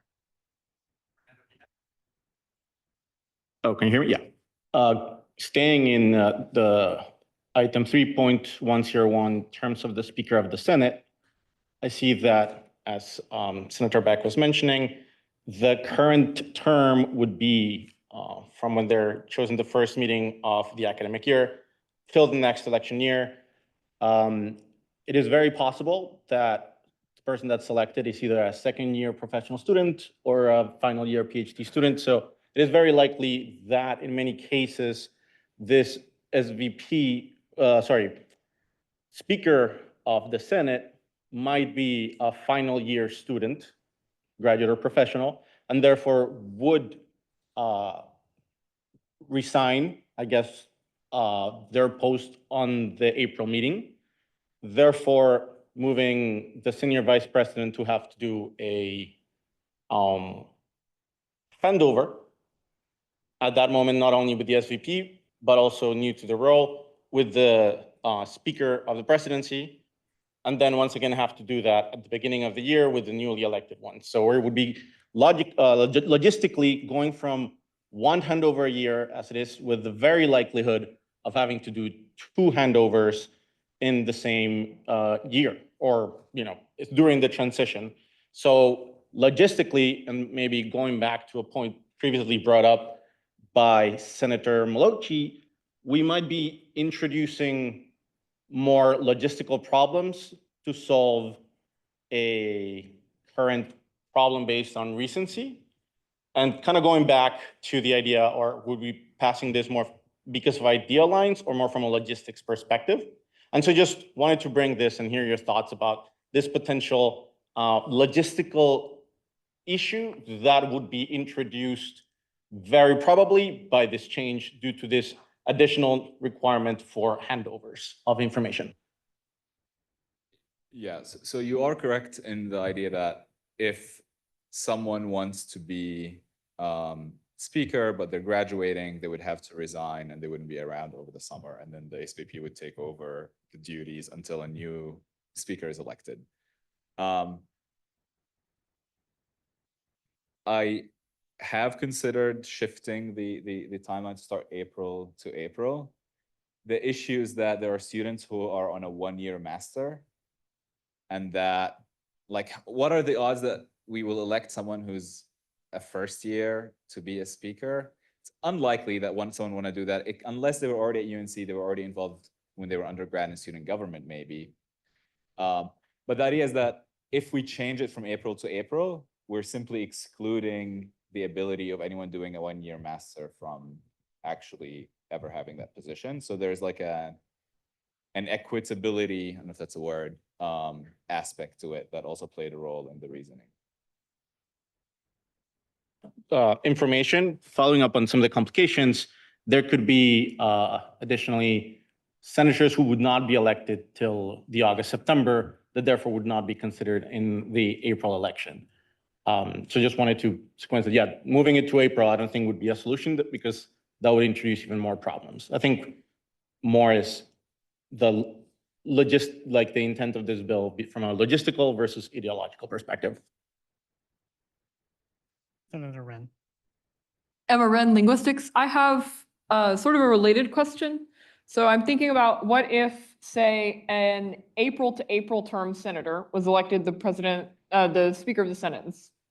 It's a very hypothetical situation. But say they're elected to an April to April term. They take the position on in September, and then the following April, they're not reelected.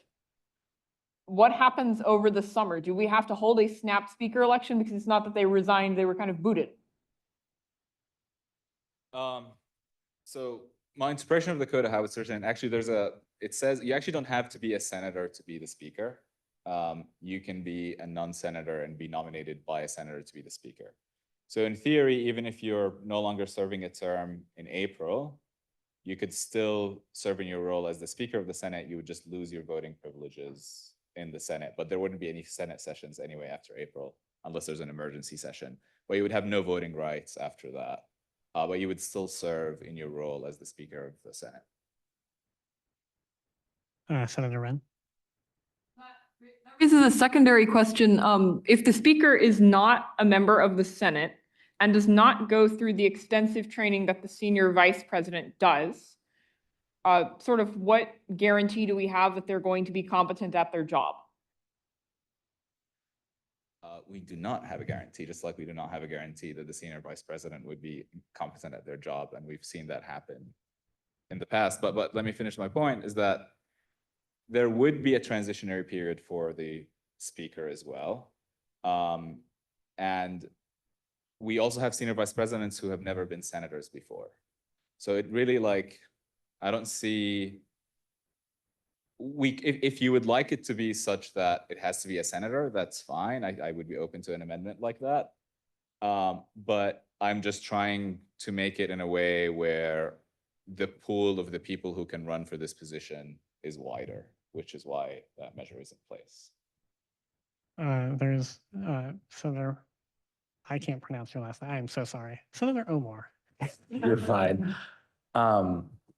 Yeah, I think that making it so that sorry, I did not realize that they didn't have to be a senator, and that was an oversight in my in my review. I think personally that they should be a senator because especially if the purpose of this bill is to ensure Senate independence, you want that individual to be a senator. Because given that, what is to stop? There's nothing in this provision, I don't believe, or that's provision here that disallows an executive branch member from concurrently serving in that role.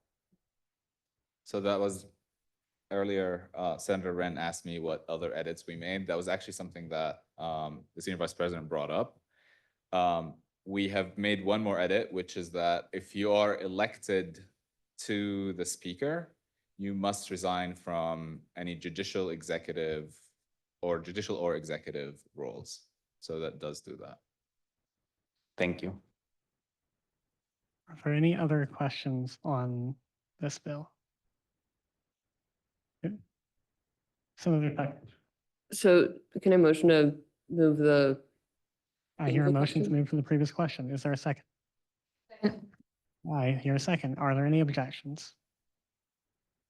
Hearing none, we'll go to 55-04 something. We are skipping 55-045. We are going to 55-046. Senator Omar, please. Thank you. Omar Morevi, Bioinformatics and Computational Biology. So this bill, I'm looking at the right one, yeah. is to establish regular meetings for all the chairs of the committees in GPSG. It's actually my understanding that this was intended to actually happen this year, but never did. This now mandates by law that we have to do that, and they are to occur 1 week following each Senate meeting, including emergency meetings. This is essentially meant to, for example, if there's major legislation that is passed during a Senate session, that the chairs of all the committees meet within a week to kind of discuss the implementation of that. This also just allows us to, have better communication, collaboration across different roles in the Senate, and I think would be greatly beneficial to the organizational power. There is also something that I kind of snuck in there relating to summer governance. That is just mostly because we passed the summer governance bill last time, and there was an oversight on my part where effectively how summer governance was defined based on the last bill that was passed, it accidentally effectively abolished summer governance. And so I'm just amending that now to make sure that that does not happen. And I will take any questions. Thank you. Senator Beck. Okay, I have a few, so we can go in order, but I do have like Okay, two. we'll go with you, and then we'll go with President Pro Tem Pelosi, and then we'll go back with you. Then. So my first question is this meeting with the chairs and the PPT outside of the current meeting that is in the code of the duties of the SVP? So currently in the code, under the duties of the SVP, there is that the SVP will hold meetings with the chairs semesterly, which did happen this year, to be fair. It did happen, at least in the fall semester, not yet in the spring. Yeah, I would say this is different. I would argue, especially if Hashim's bill passes, that meeting would be separate because it would be communications between Senate leadership and executive leadership. And so this is different because, first of all, it's a lot more regular, and it's pretty much exclusively for just intra-Senate operations. Okay, President Pro Tem Pelosi. Hi, Nick Pelosi, Health Policy Management. I guess having been both PPT and the chair of travel committee for 2 years, I guess my question is, I don't know that this really solves a problem. I know for travel, we kind of operate independently somewhat of some of the other committees unless we have to reach out for something. I feel like this would be something that's better done at an ad hoc versus a standing meeting. I know finance and SOGAPs, they had to have more regular meetings and relationships to change of a bill.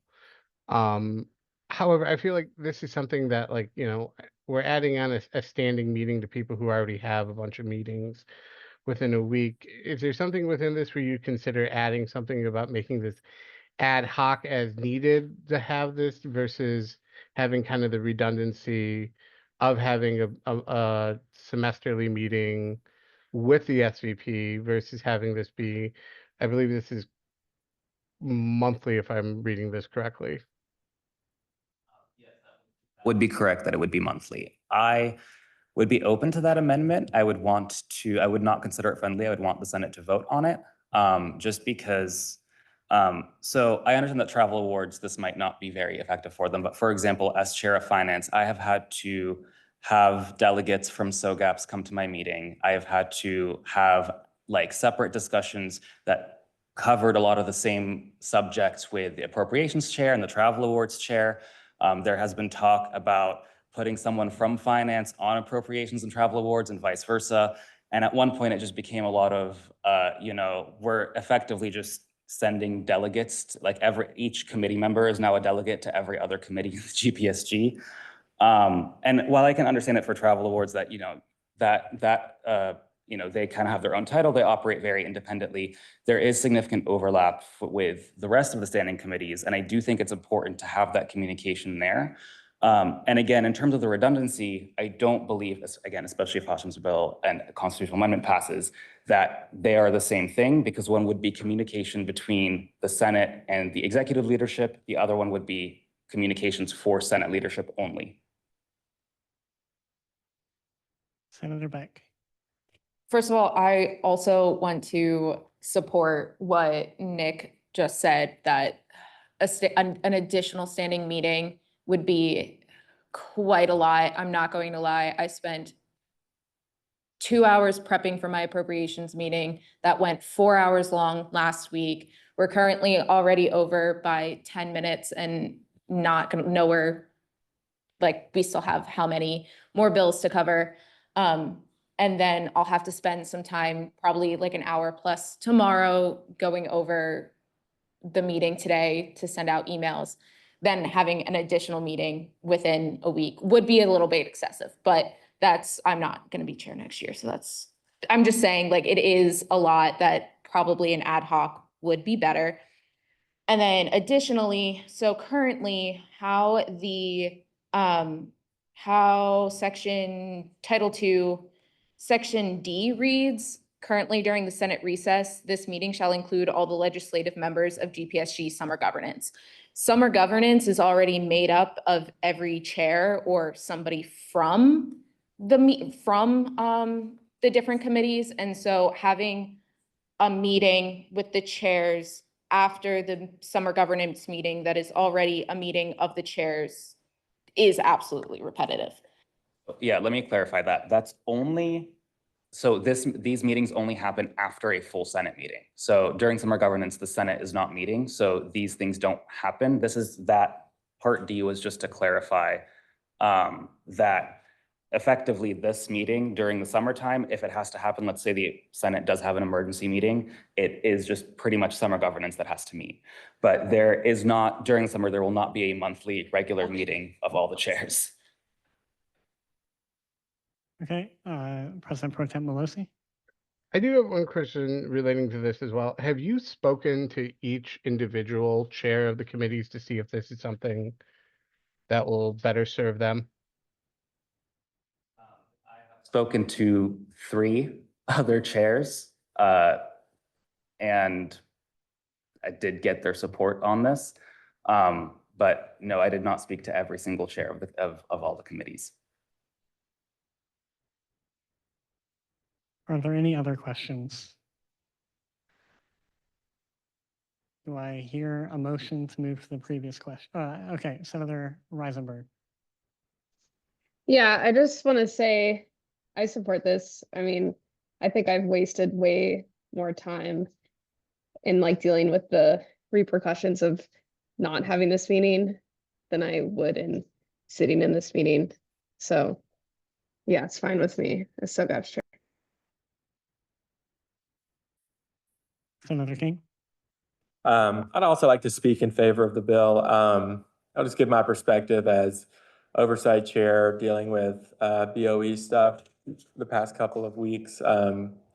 It's been really helpful to sort of get outside of the committee and get feedback from other folks, like on exec. And so I think this would serve the body well, just to have sort of some knowledge sharing about like, okay, we're working on this, we're working on this. I don't imagine it'll be like an hour-long meeting. It's probably going to be like a 15-minute meeting where it's like, all right, I'm working on this, I'm working on this. And of course, if anything else crazy comes up, that would be addressed. But I just want to say I'm in favor of it. I just think it would serve folks well. Thank you. Are there any other senators that would like to speak? Seeing none, do I hear any motions to move I from the previous motion the question. And there's been a motion. Is there a second? There's been a second. Are there any objections? Hearing none, we are going to move to the next piece of legislation.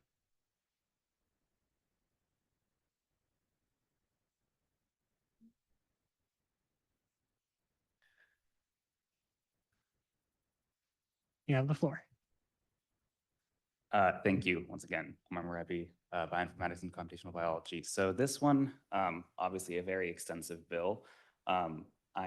So first of all, just for everyone's sake, section 2 is kind of like the spark notes of what this bill is doing. I am going to give a more abbreviated version of that in this speech, and then I'm happy to discuss in however degree of detail that people want to go into this bill because I want to make sure that people are aware of what's going on.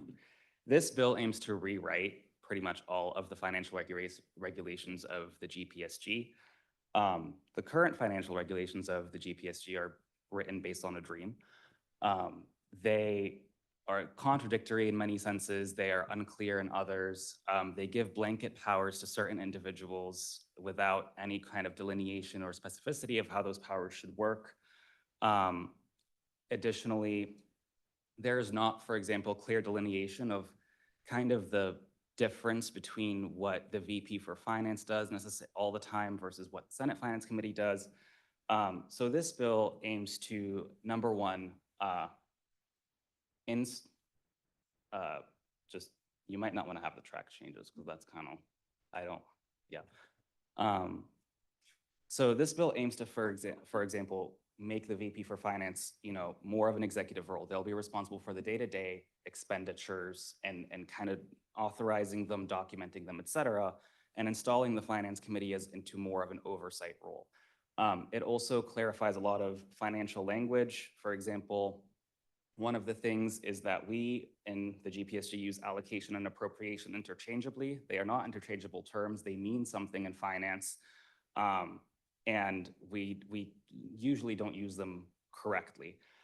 So for example, an allocation is what we do in the budget each year. That is, we earmark X amount of dollars towards specific types of expenditures like Senate travel awards or events, et cetera. An appropriation is any item that we specifically spend money on. Confusingly, that's not just what the Appropriations Committee does. That's everything else. Travel awards are also technically an appropriation. When we spend money on events, that's also technically an appropriation. And so it clarifies a lot of that language. It ensures that there is a principle called budgetary control that comes from generally accepted accounting principles, or GAAP, which all 501c3 institutions and nonprofits need to follow, which is what GPSG is under the university. Essentially saying that you can't just have, unsupervised spending, and that spending has to be approved through a specific process before it goes through. It gives the Senate Finance Committee powers to adjudicate disputes and financial disputes specifically, and installs a lot of specific changes over the Emergency Fund Selection Committee. Now, the biggest operational changes besides the appropriations, and I'm open to amendments to these were kind of in there just for people to debate on, is number one, this bill does give committee members on standing committees a stipend of $500. That would increase our yearly budget by about $10,000 to $15,000. It's about 10% of our total budget. I'm open to removing that if people are very against that. But the idea behind that was, committee members actually have to do work outside of just voting in committee. And so, giving them a stipend would incentivize them to do that work, join those committees, also hold them accountable, because now if they're getting paid to do something and they don't do it, there's a greater amount of accountability there. The other thing that this changes is the unit allocations. It changes their name, but effectively the unit allocations, according to this bill, would no longer work based off of a brownie point system. It would be purely based on if you meet all the requirements, if the unit meets all of its requirements of being represented in the Senate, it gets an allocation based on its population. And in terms of you don't get extra money for writing bills, et cetera. I personally don't think any of the individuals who have been writing bills, serving on committees, being chairs of committees are necessarily doing it to get extra allocations, although I could be wrong. But also kind of the calculation for unit allocations is over a page and a half long, I believe. It's very complicated, and it doesn't make a lot of sense. And it's really hard to translate. If I do X, like if I write a bill, how much more money is that earning me towards my allocation? And yeah, I think that's pretty much a blanket summary of this bill.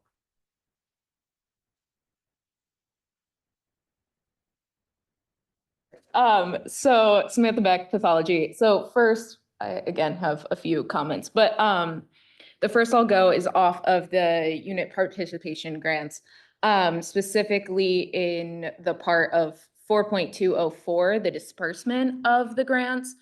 So currently it reads, unit shall be entitled upon the conclusion of the final Senate meeting. to actually receive their allocations. And I thought part of the reason why we did the fact that allocations are split up, and I'm gonna use allocations in here because that's just how my brain is working right now. I thought the reason why we split up allocation disbursement between fall and spring was supposed to be between fall and spring, was because it gave the units more time to actually spend that money rather than the final Senate meeting in the year being April. And then by the time they actually calculate, I mean, like they should have been calculated how long ago, right? And any type of delay in calculating it, which hopefully it should be easier now. But if there's a delay, that meeting in April to a delay, we're giving less than a month by the time we have to submit any type of reimbursement form or purchasing, like CUSO shuts down very, very early. So I'm just worried about the spending of that if we're only, even though currently in our code that we're supposed, or I don't know if it's in our code TBH, but if we're supposed to get it twice a year, but this only says once a year at the end of the year, and it's gonna be really difficult to actually spend it. Yeah, so first of all, I don't believe there's anything in our current code about when. It didn't get changed with the double, yeah. Oh, that might, yeah, if the code wasn't updated. I would be open to an amendment saying that you can split it if you would like to. That it does complicate things in terms of writing it, but I'm more than happy to tackle that. Yeah, I would just have to redefine the formula to make sure that, you know, it's half of the total and all these things, but I would be open to an amendment for that. And then, sorry, one more thing on this is that currently it says, oh shoot, I forget where, but that it can be put into the account or direct transfer of the grant amount into the RU's account. I thought there was an issue with that happening and then the senators and the actual students never actually seeing that money. And I thought we were trying to phase that out. Yes, so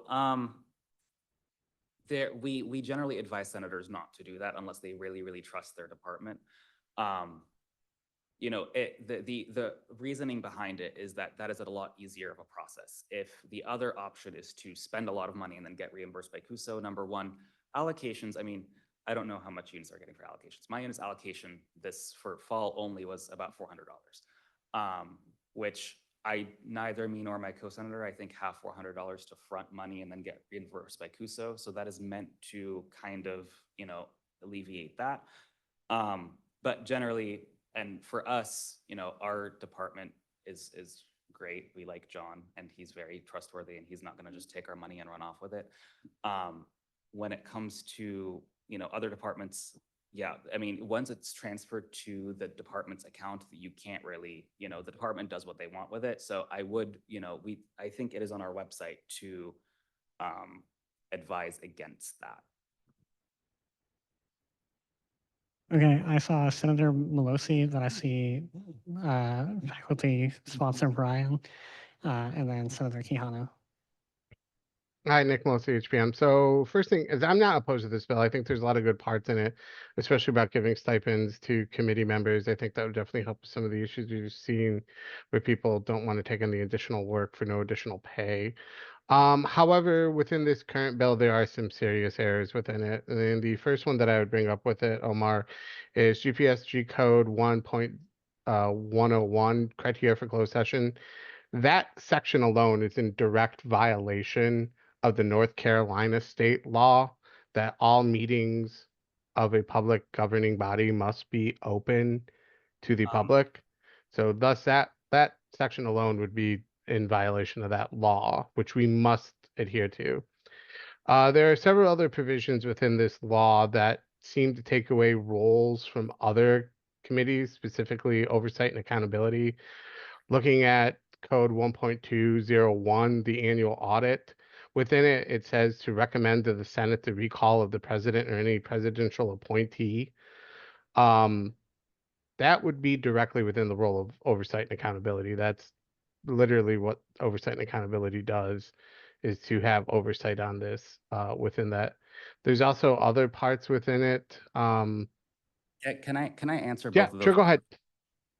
Okay, so first thing regarding the open meetings law, I actually based that entire section based on the open meetings law. Not all meetings have to be open. There are specific reasons, and there's a citation in this bill in section 7 by the UNC School of Government that outlines specific reasons how a meeting of a public organization, the reasons why it can be closed. And all of those reasons listed there, including confidentiality, consultation with an attorney, all of that, those are acceptable under North Carolina law for a public organization to have a closed meeting. This is essential because, for example, one of the duties here is previously for example, the Emergency Fund Selection Committee, which deals with a lot of people's medical information, private information. People don't want that disclosed to the public. This allows the ability for individuals who receive a denial or ineligibility from the EFSC to appeal to the Senate Finance Committee. That is not something that individuals will probably want to, have an open public meeting with minutes recorded about all of their personal information. So that is why the closed meeting provisions are there, and they are acceptable under North Carolina law for specific reasons only. So I could see maybe confidential or sensitive information, but last I checked, the emergency committee doesn't exist anymore, but we don't have employees and we don't investigate employees we don't have. And last I checked, if we're doing criminal investigations, I would love to know what power we have to do that. So I don't know if this is a section that really needs to exist in full, especially because I think this is, I understand that that's your legal interpretation of this. I don't know if this interpretation would necessarily hold true if we asked our Solicitor General or other attorneys in this case. To me, I feel like this is opening yourself up for something that, in the case of what we do here within this Senate, I don't know that we need it. Yeah, a couple things actually. So number one, we do have employees. We have student workers, and I believe they are on. I don't believe we employ them, though. I believe they're employed by CUSO. Point of information from Brian. Point of information. Yeah. GPSG does actually employ not only the chairs, OAs. One second. GPSG does employ not just the OAs, they split those costs with undergraduate student government, but also there's 2 specific current student workers, one of whom is the comptroller, Angeles, who's doing fantastic, and also Asia, who's the graphic designer for GPSG. So they do employ about in total anywhere in a semester between 6 and 10 student workers. Most of those student workers are on federal work study, so the money doesn't usually come into play until afterwards. And in terms of the HR process, staff and SLL are technically the supervising piece, but we always consult with and hold accountable given if students aren't actually completing their jobs based on requests from GPSG. We then follow up with them in that procedure in terms of HR processes. So. Also, did you have a point of information, Senator King, or was it more of a question that you? Information, I'll say, as one of 2 senators from the school of government, we've taken classes on stuff like this, public meeting laws. I will say that part of the statutes is more geared towards allowing local governments to enter into closed session for personnel issues, enter into contracts and things like that. So I'm not saying that you're wrong, but I would just say you might want to consult with some sort of legal person just to make sure we're not getting into trouble. Yeah, I mean, if we want to remove all the provisions except for the ones to protect confidentiality, that one I'm pretty 100% certain on. I mean, the other situations are unlikely to arise, where there's very few situations where we're going to be looking at the purchase of real property, for example. But I did want to, I did want to list that there because that is just the statute.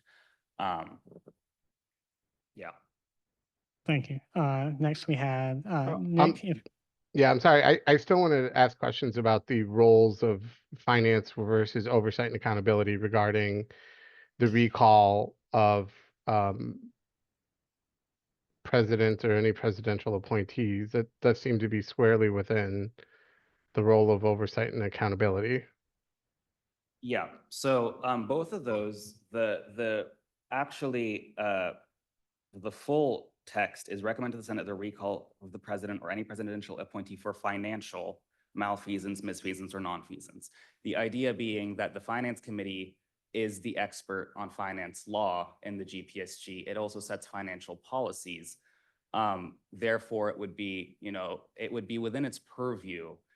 I've debated saying, in this to the Senate Finance Committee has the ability to refer people to ONA for those violations, but at the end of the day, the Finance Committee should be in charge of oversight over its finances. Their financial concerns are also, misfeasance, nonfeasance, or malfeasance in the financial sense is actually a pretty grave concern that you don't necessarily want to add the extra bureaucracy of having to go through a different committee, them potentially not, want to go forward with disciplinary action. This just allows the Finance Committee itself to directly recommend to the Senate. And it's, obviously the Senate Finance Committee cannot directly impeach anyone. The Senate would still have to vote on it, but it kind of gives it a tighter turnaround in the sense of if there is financial malfeasance, that there isn't some bureaucratic nightmare where it's going to take months before anyone can actually be held accountable. Nick, if you have another question, I'm gonna put you in the turn order. So Yep, I'm gonna go. that's fine. Fine. Just a quick point of order in terms of the earlier pieces regarding Sam. You were talking about, you had a question about, oh my God, totally lost the train of thought. Okay, we will come back to Brian. Senator Keanu. And then Senator Gerald after that. Keanu, business PhD. I think my one question as we're going through this is about the calculation of unit allocations or like the participation. You do say in the bill that you don't believe that it incentivizes participation.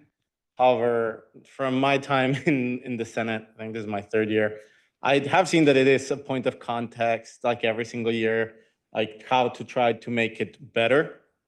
And yeah, I know it might be a bit complex now, but I think it has been with the idea of, rewarding somewhat units that might be more active than others. And so I worry that by just, scratching that and just making it, did you do what you needed to do? Yes, here you go, based on the size of your constituency, it kind of removes and kind of omits, destroys all the work that has been done by previous administrations trying to improve and, with faults, of course, because it's not perfect, trying to make the complex calculation that incentivizes and rewards participation. So I was wondering, how open would you be to consider, maybe not including that specific change right now and discussing it a little bit more in other circumstances to see if indeed, because I don't know if this was just discussed by the Finance Committee, whether in fact, as you claim, it is the current version does not incentivize or reward participation. Yeah, so a couple things.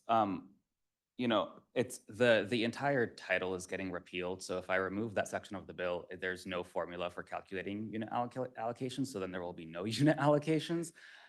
To be clear, this bill only goes into effect starting the 2025 to 2026 fiscal year, meaning that anything that people have done to earn unit allocations for this year, that calculation is still the same. You will still be it'll still be based on participation. It does not affect any of those allocations.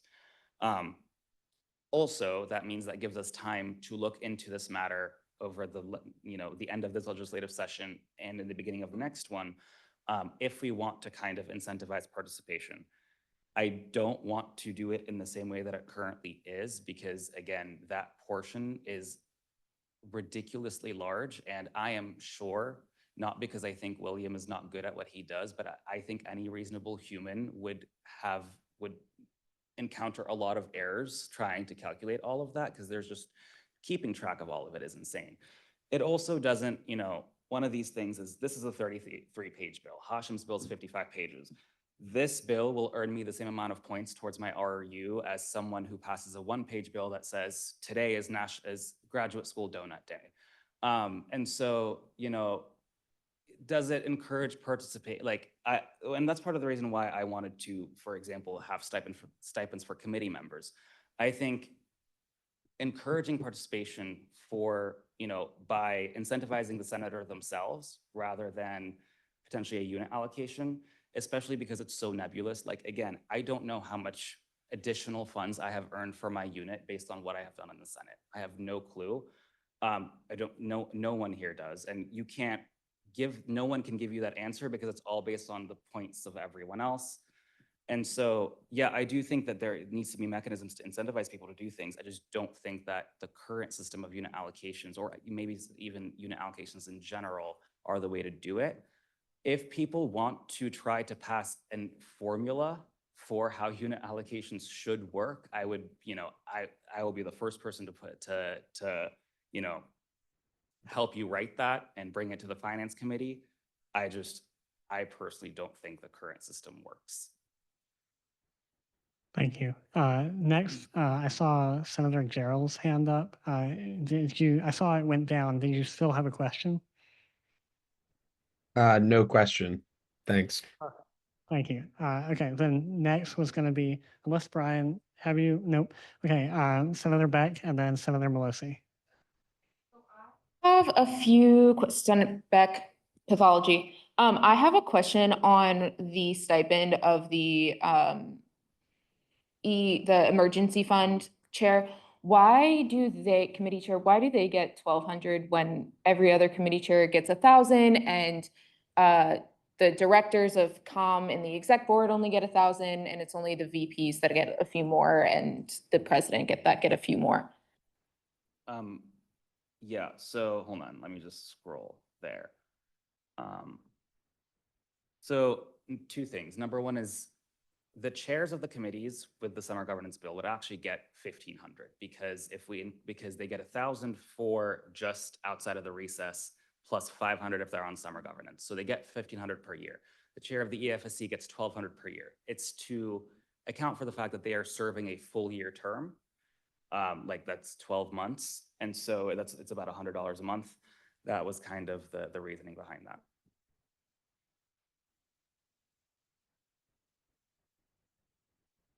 Senator Pelosi, and then it's going to be Brian, and then it's going to be Senator Beck. I'm gonna defer my question because I'm gonna motion here. I'm gonna motion to table Okay. this bill and send it to Rules and Judiciary for overview. Okay, would you like to do that before the other two questions? No, I'm gonna hold off on this and I'm gonna let them ask their questions, but that's my intention. Okay. Hold on. Why does wait, Brian. Sorry, it was just a comment as to why that rule changed. And just remembering also, it was changed in part because, to your point, Omar, that some departments weren't actually being ethical with some of the GPSG money, but also just a reminder that there are staff like myself and also Kisa that can actually pay for all those things. So there is no reimbursement required. So we can use our P cards and things. So just to make sure people remember that way, because we don't want grad students having to have any kind of reimbursement wait period, because that can take a long time as somebody who's currently waiting for reimbursement from a conference. So. Okay, and then we're going to go to Senator Beck. This is a little bit more for appropriations, the 4.105 post-funding requirements for organizational awards. Mostly due to the section B of that part of they need to be required itemized bills or itemized receipts on the post-funding report.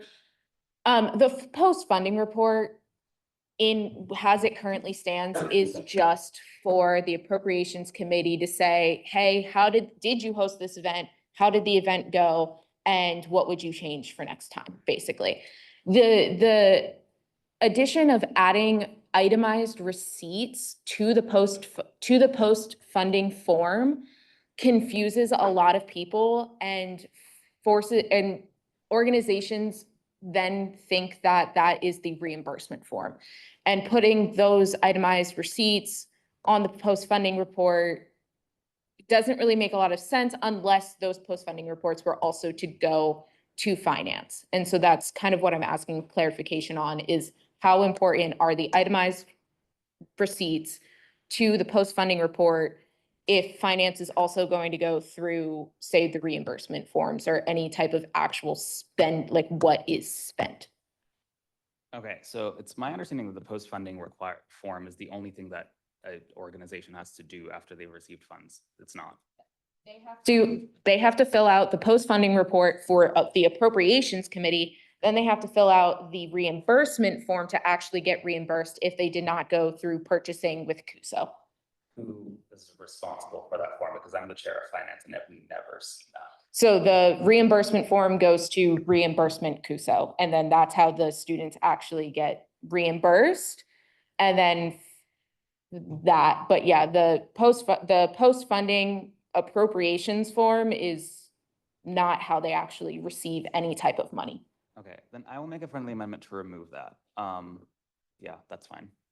Which section? 4.105 B.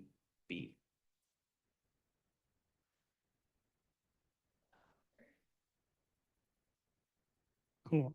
Are there any other questions? I saw Senator, I saw you, did you have your hand placard up or nope? Sorry, don't mean to point anybody out. All right, are there any other questions, motions, or anything that people would like to raise at this time? I motion to table the bill to send it back to Finance Committee. There's been a motion to table the bill to send it back to finance. Is that correct? Correct. Are there any seconds to that? Seconded. There's been a second. Are there any objections? Objection. There's been an objection. Okay, we are now going to discuss the merits of sending this back to finance, pros and cons, I believe. Emma Wren, linguistics. Point of clarification for President, or question for President Pro Tem. Oh, you can Woloshyn? just call me Nick. Nick, okay, well, I have a question. Is there particular parts that you would like finance to re-review? Should this make it back to that point so that we can, adequately review the thing? Or do you have, what's the specific concerns you'd like addressed in that re-review if it happens? I think the specific concerns that I have and that have been brought up by others as well is that there's the whole part within the Public Meetings Act. I think that needs to be reconsidered. I think the part of it that needs to also be reconsidered is looking at the oversight and accountability, whether or not you're removing portions of what their responsibilities are as well. And then I think there's also significant questions relating to the allocations to the individual representative units as they pertain to the previously passed bills, which, having sat in the Senate for 4 years, we spent a lot of time debating those, to then all of a sudden just up and change them significantly. I think this needs some more canoodling before we go ahead and bring this back again. So that's why I would recommend that we send this back to finance, and that this way we can discuss it further, because I don't know that making friendly amendments in light of time as well tonight, I don't think this is the way to go forward. I think it's appropriate to send it back to the committee. Thank you. Senator Beck? So I'm gonna be blatantly honest, this bill forced a bunch of other bills to be tabled because we couldn't put forth those bills. For example, the Speaker of the Senate funding, actually getting funding, was tabled until this goes through. I have a bill to actually change the name of the Appropriations Committee that got tabled until this bill comes through.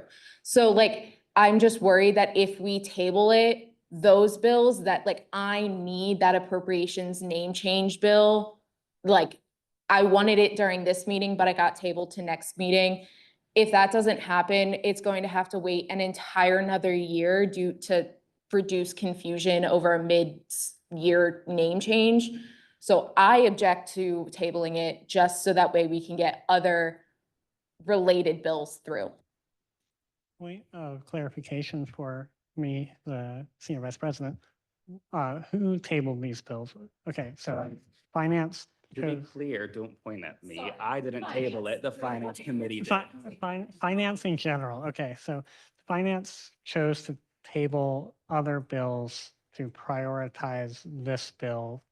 I don't want to use the word prioritize this bill. I want to say that because, for example, appropriations was going to change the name, we were just going to change the name in the code, but that extended to the entire, to the finance code that would be rewritten now. Okay. So the finance committee decided to table it until, so that way it wouldn't just get rewritten in general next time. Okay. And I would like to clarify, it's like the tabling was not contingent on the passage of this bill. If this bill failed, their bill is still going to go through. It's Okay. just more so we needed to figure out how, like, if those changes are being made, in what format they are being made. Okay. We did not place contingencies on any of their bills yeah. Okay, sorry, I didn't mean to use like prioritize. I'm just like, from somebody that has no idea what's going on. Thank you for explaining. Senator Wren.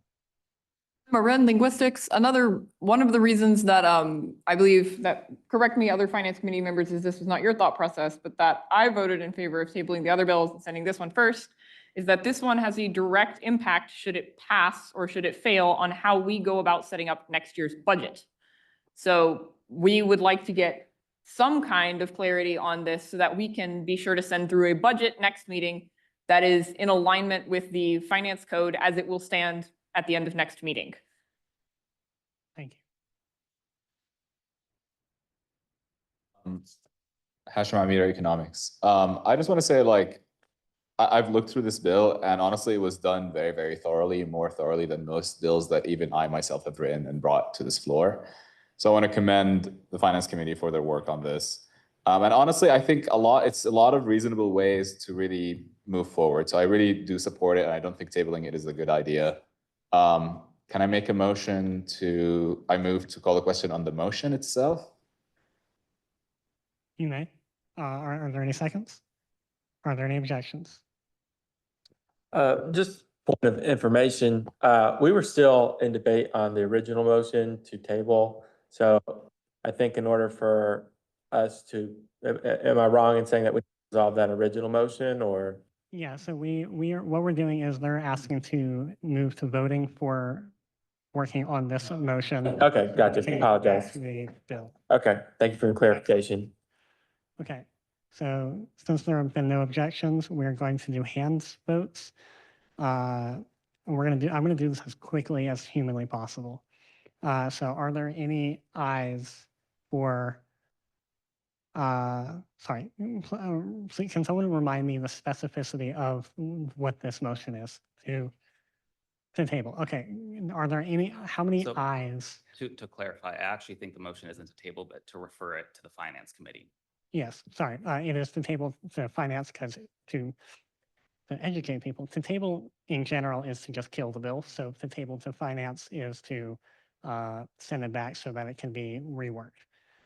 So can I see ayes? Please raise your placards, or if you're on Zoom, do use the raise hand function.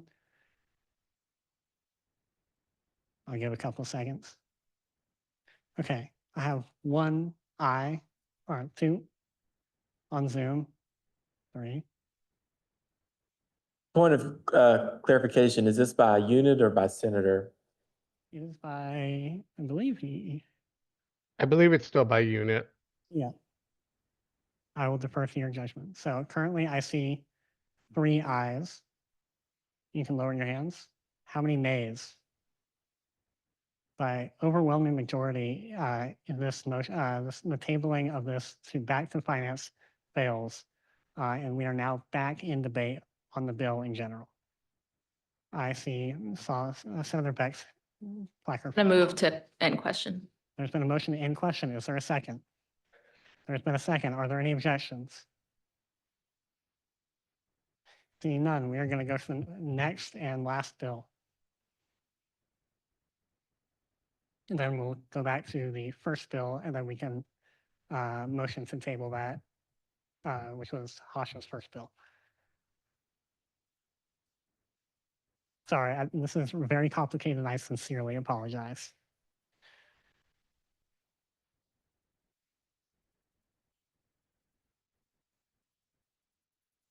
Okay, I'm going to pass this off to President Heath. Wes? I can talk about it. Okay. So just for folks that don't know, we've had a drama with BOE currently. Has been a vacancy. The Supreme Court recently found it said a lot of things, but one of the things was that both presidents of the constituencies needed to fill those seats expeditiously. And so that's what we're doing.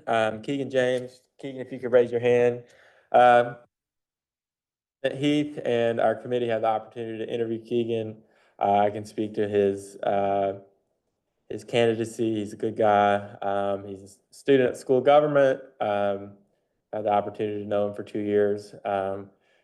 He's more than willing to step into the role and see the board to completion, or this election cycle to completion through the end of the year. Happy to take any questions, but I give you my word that this guy's a good guy. Thank you. Are there any questions, comments, concerns, other that anybody would like to raise? I am going to make a slight point of information. Since exec cannot sponsor a bill, I'm going to put this as. I'd like to amend the bill so that I would be listed as the sponsor. And then President Heath will be as a co-signer or signatory. That works. Needs to be following our code.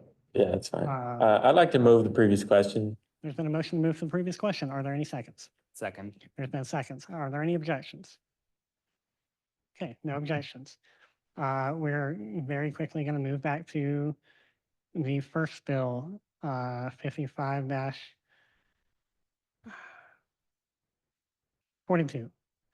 Are there any questions, comments, concerns?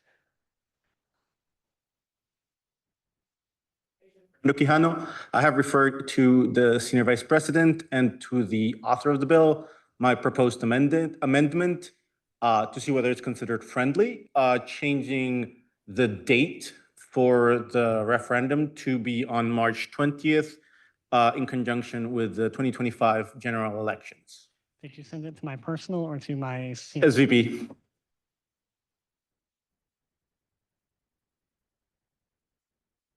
And is that a friendly amendment? Hello. Okay. It is not, but only because I think the turnout is more of a concern for me about more people actually voting on it rather than it like having more time, because I think people are not going to notice it until the day of anyway, even if we try to communicate it. That's just the reality of how elections run. I might even abstain on the motion, but it's definitely not friendly. Okay. Because of that, we are going to need to have a debate on that. Senator King. Just point of information, would Brian Lackman be willing to sort of give some insight as to whether he thinks it would be feasible to add this to the ballot for Thursday, or if we would be best served to save it for the Senate elections, like in 2 weeks? I think as long as it's in its final form, it would have to be ready tonight to make sure. Otherwise, because the ballot would need to be built and be finished being built tomorrow in order to be live on Thursday. So timing wise, that would just be very critical, and also recognizing some staff have other things happening. So the team who runs the program is also doing a whole fair tomorrow. So that's a lot of work that goes into that too. So it'd have to be truly impeccable and unchanged.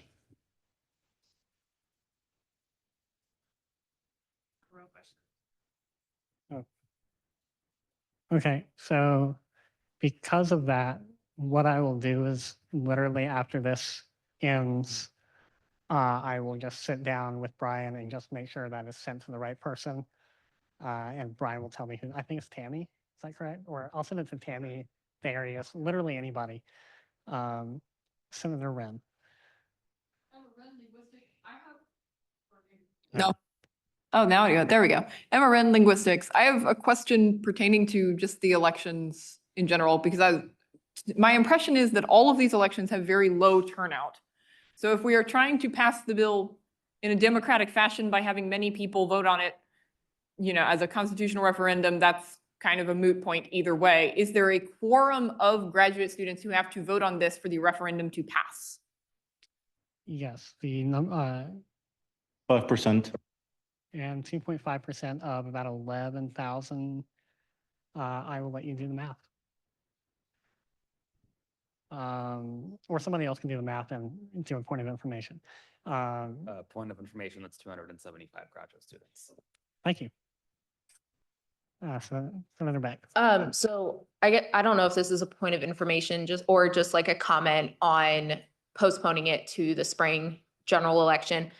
I know, or maybe I don't know, but I thought that most of the senators and RUs hold their elections in the fall, and not too many actually hold them in the spring.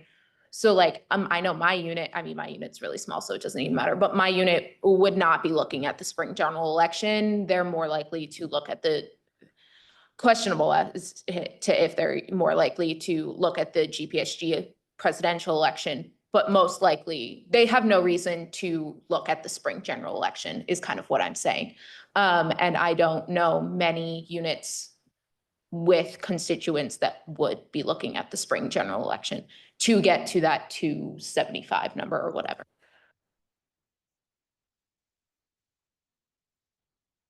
One second, I was pulling up the email with the actual list of units, but you are correct. I think it's about 10 units. It is cell biology, physiology, ecology, or actually, sorry, it's more.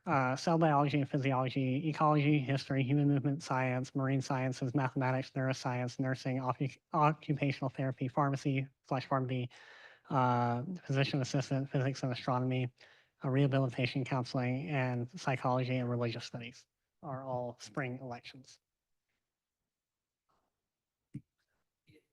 Awesome. I will add that to the list. Sorry, the list is very not great. So we are still debating this bill. Hashim. Historically, the spring general election has much less turnout than the GPSG presidential election, which is really my main concern. I move to go ahead and vote on the amendment. To move to the previous question? Yes. Sorry, to move to the previous question to a vote on whether this is a friendly amendment. Are there any seconds to that? There's been seconds. Are there any objections? Seeing none, I will do hand votes. Remember, vote by unit. If you're online, use the raise hand feature, and we're going to be okay. Point of clarification, what are we voting on right now for the amendment to the bill? The amendment is to move the referendum shall take place on March the 20th, 2025, rather than March 6th. Okay, thank you. And so if you would like this to be amended, please. Point of information. So I just wrote this amendment mostly to align with the conversation that there was another point. I think if this is something that would not be going to the whole general population, then I do think it's a moot point to choose this arbitrary date for it. Then I think I would like to remove this amendment. My point would be then, and I'm still trying to figure out what the best way to do it is, to then recommend that this would be done in an, I don't know if it would be like the word for it. I don't know if it's emergency or extra. Special election. Thank you. To be done in a special election at a later date that allows for us to communicate with our constituents. So you are amending your amendment. So I'm kind of like removing my amendment, but I'm still trying to figure out what the best way to word the new recommendation would be, just to amend or to recommend that this is referenced back to be considered at a later date with a new date, or whether it would be to select another date at this moment. But I'm not sure how to say that right now. Can I clarify something real quick? We could still have it on the 20th and it will still go out to everyone. It's just the concern is that no one's gonna click on it because their Senate is not up for election. So it's still a valid election that everyone's gonna see. So if we do a special election where that's the only thing on the ballot, we're in the same situation. So it's preferable that you stick to the original amendment, I would say. Amendment though. Before I get back to whether this amendment exists or not, Point of information, just that the way that they really work is there's an opportunity for a voter to get created that the Board of Elections creates, which they wouldn't be able to do. I don't know whether or not it's required by the code to do that or not. I haven't looked it up, but just something to keep in mind that normally with referendums, there's like a opportunity basically for people to like, I don't know what they call it, but like put differing like opinions on it basically. And this would prevent students from being able to do that. So I just wanted to put that out there that is normally something that would happen. But again, I don't know that I don't know where it is in the law. So I just wanted to point that out. Point of clarification, that the GPSG may opt to instruct the Board of Elections to provide a voter guide. It is not a requirement by default. okay, thank you for that. So All right, so point of clarification. So I'll just keep my amendment as is. But with this, I think I would still support this based on the idea that we would try to communicate with all of our constituents and also with the student body as much as possible as we would do with another, like with the GPSG in 2 days, election in 2 days. Just to keep it simple and not complicate this. But yeah, so I'll just keep it as is. Thank you. thank you. Okay, so we are going to vote on this amendment. If you want to make this on March 20th instead of March 6th, please say aye or not aye. Please raise your placards. And if you're on Zoom, please raise your hand using the raise hand feature. I'll give a couple of seconds to do that. Those in person, you can lower your hand.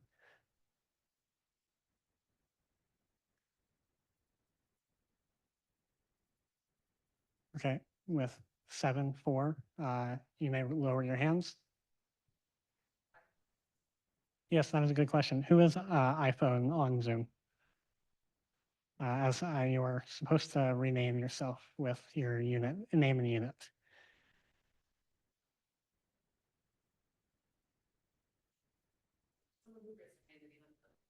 Yes. One of them, somebody who just used the raise hand feature, your name is iPhone. Yeah, sorry, it's Benjamin Cornegay, genetics microbiology. Thank you. Okay, there are 7-4. If you are against this, please raise your placards.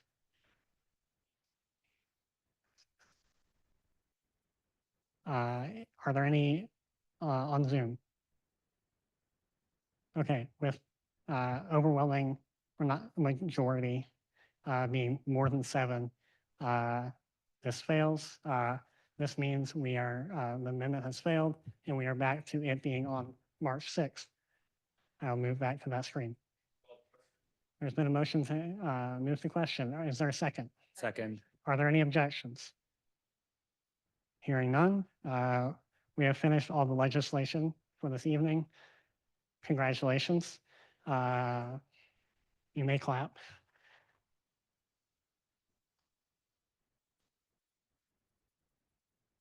The voting is open. It is same place, same everything. The bill's name is 5503/04/25 GPSG Senate legislation ballot. Same as every other Senate meeting. And we are going to go ahead into announcements and updates while this takes place. Student Body President Julia Taylor. Or are you Student Body President? I don't know when terms quite end, so.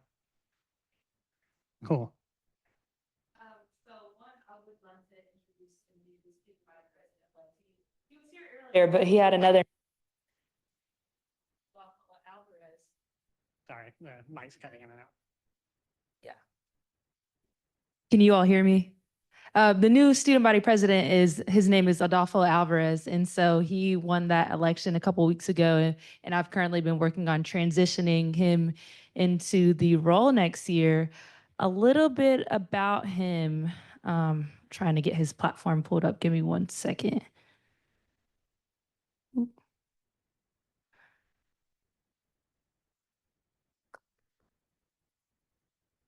So some of his goals next year include reconnecting with student organizations, addressing mental health on campus, improving accessibility on campus, protecting students and their voices, prioritizing reproductive health, supporting graduate student affairs, achieving financial accessibility, improving the STEM quality of life, providing fair housing, supporting environmental sustainability, increasing access to food, and improve academic experiences. So at the next GPSG meeting, what is the date for that? Is April 8th. So he will officially be the student body president then. And so I'm sure he's really excited to come and speak to you all a little bit more in detail about the work that he's doing. But I will move on into my actual reports. So one of the big things that student government has kind of focused, or at least the undergraduate student government has focused their initiative on this semester, has been an interfaith center. I spoke briefly to you all, or my delegate did briefly to you all, about the interfaith rooms that could potentially be coming into campus, but there's been a recent push from other members of our student government to advocate for the reinstatement of Girard Hall. So if you all didn't know, Girard Hall used to be the university's chapel, but they kind of did away with that. But there's been interest from a variety of different stakeholders to kind of advocate for that to be the interfaith center again. So in the next 2 weeks at the next Board of Trustee meeting, we will be kind of sharing those concerns with students and talking about the importance of having an interfaith center on campus so that students can practice their faith.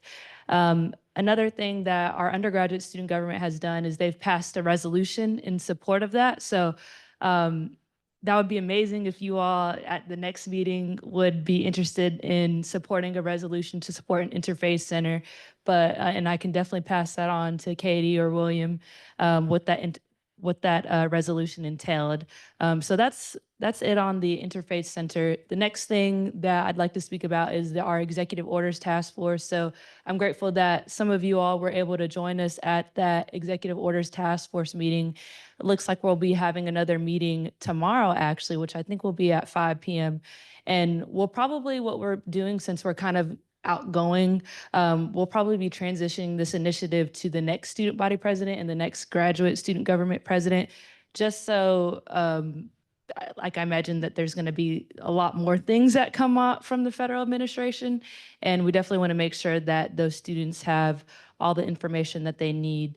Another initiative that we've been working on this semester is regarding the attendance policy. So my office and some other members of student government are launching a survey to engage students on the attendance policy. A lot of students feel like the unexcused attendance policy is a little bit unfair, and it doesn't really account for maybe more sort of minor sicknesses that still prevent a student from coming to class. And so we've kind of been engaging the student body on potential ways that we could fix that. And so with the survey launching, we're hoping to get roughly 500 survey results by the end of term, which I know is pretty ambitious since we only have about a month left. But the goal is to kind of transition these survey results to the next student body president so that they have kind of that backing already before they go into their advocacy. The next thing is that we hosted a Lobbying 101 workshop last night, which GPSG President Katie Heath joined us at. We heard a presentation from Trustee Jim Blaine about lobbying, and then we heard from two representatives, Representative and Leader Reeves, who is a Democrat, and then Senator Overcash, who's a Republican. And they basically talked about how students can effectively advocate to their state legislator. I think there's really lots of room, especially for the next two administrations to advocate at the state legislators. And they mentioned how important it is to hear from UNC students, since we are the flagship university of the state. So I think whoever is stepping into the next GPSG role next year maybe prioritize that as well. And I'm recommending that to the next SVP as well. Another thing that we've been working on is the annual financial literacy symposium, which you probably heard a little bit about, but that is kind of spearheaded by our vice president. And so that will be held March 30th, and it'll be the second annual financial literacy symposium, and the event is called Finding the Balance. So managing your money, managing your life. And so you can have the opportunity to do that on Heal Life. The event information is already posted there, but it's going to be a really great event that'll explore how financial well-being intersects with physical, emotional, social, and mental health, and kind of uncovering strategies to create harmony between these essential aspects of life. So hope you all can join us. I know Katie and I will be giving remarks at that symposium. The next thing that oh, go ahead.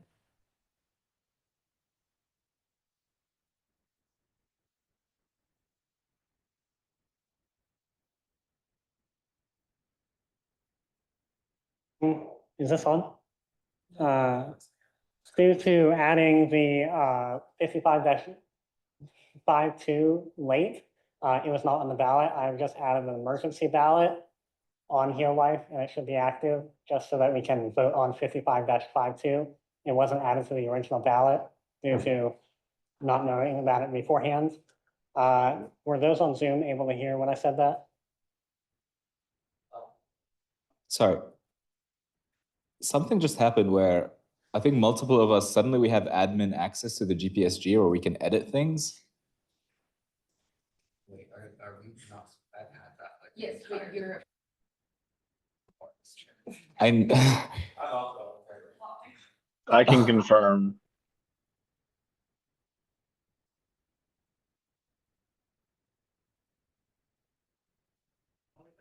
Okay, and then the next announcement that Student Life and Leadership, as well as student government, have kind of been working on a lot all year is the end of year gala, which will be really about honoring the student organizations across campus and the different student leaders.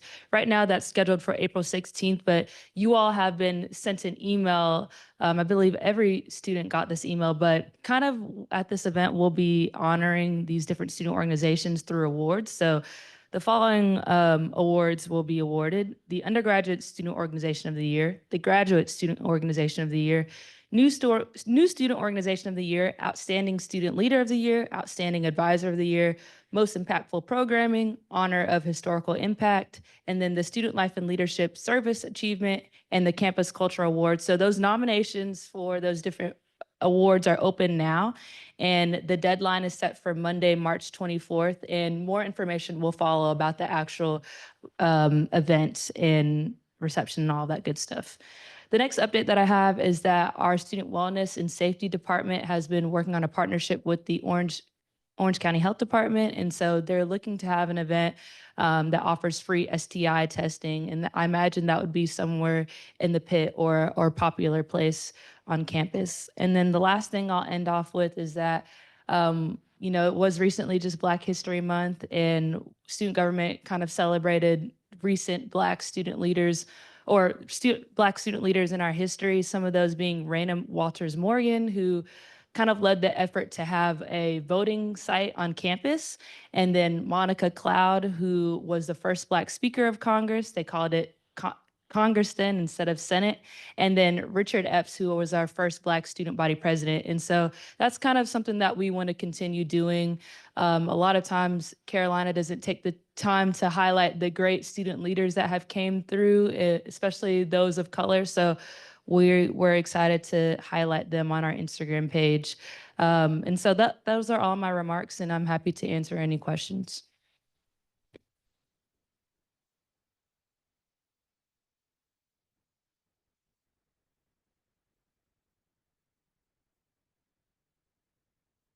Let's see if this one, oh yay, this one works.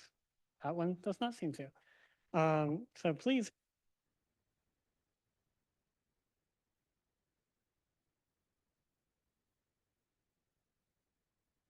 Thank you. So if you haven't voted, or you know that, please check and make sure, because currently we don't have quorum for voting, so that means none of the votes will pass. because we only A have. Point of order, a quorum is presumed unless someone calls to that question, so bills will pass unless we establish that there is no quorum.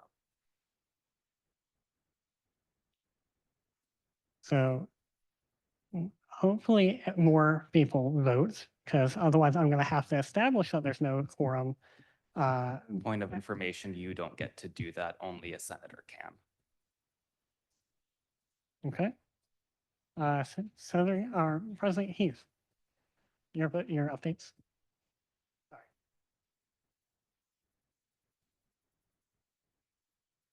Sorry, I got it on the wrong tab. Okay, I'll keep it pretty quick today because I'm exhausted. A couple of updates. Through conversations with the new SBP and also undergraduate student government, we have tentatively scheduled the inauguration date for April 9th. So this would be for new senators who are going to be elected in the spring general elections, and also any new executive members would be sworn in during the inauguration. So just put that on your calendar. They also, I went ahead and talked to the candidates and for president, and since this cycle is running later than it normally is, we went ahead and made their executive and judicial branch leadership applications so that you can start sending this out to your constituents if they're interested in applying. Obviously, like, they won't get looked at right until the new president comes in and is able to review those, but just so that we can get go ahead and get that process started, because it's usually takes quite a while to go through and interview and hire for 17 positions. So that's going to be sent out in the notes as well for all of you, so that you can send that to your constituents. We have an event that the graduate school is going to be hosting that we're helping with, called Dinner and Discourse, that is coming up. And it's going to be on March 20th, which is also going to be the general Senate election date. So that's exciting. That's going to be coming up. So please check that out. We have a link also. I realized I didn't put that in here, but we have a link to the information about it in the On Here Life is one of our events. Additionally, I've been having just general stuff. Of course, most of the updates are going to be in the leadership update document that y'all get every month, so I'm not going to go over too much. But I did want to just say that a couple of things. I am getting very positive vibes from the administration about a stipend increase coming through in the next 2 weeks. And I'm really excited. I mean, obviously I'm not going to promise anything, but there has been a lot of work done by the people in this administration to make this happen. And it's really great. I'm really excited. So, yeah, go ahead. The positive vibes, have they been recent with, like, just with everything that's going on? I know a lot of programs have, like, not at UNC, but elsewhere, have like rescinded admissions offers and everything. Is that stipend increase still happening with even all the questionable things? Still positive vibes with everything that's happening? Yes, I will say that my understanding is the number has probably changed. Given that a lot of departments are concerned that they're not going to be able to guarantee funding for any graduate student that's going to be incoming next year. But the vibes are in the last couple of days. So the hope is yes. I'm not going to promise they can change their mind, of course. But there has been a lot of work that has been done with the administration and with my administration that I've just been really happy to see how good of a collaboration we've had with them. And so I just wanted to point that out.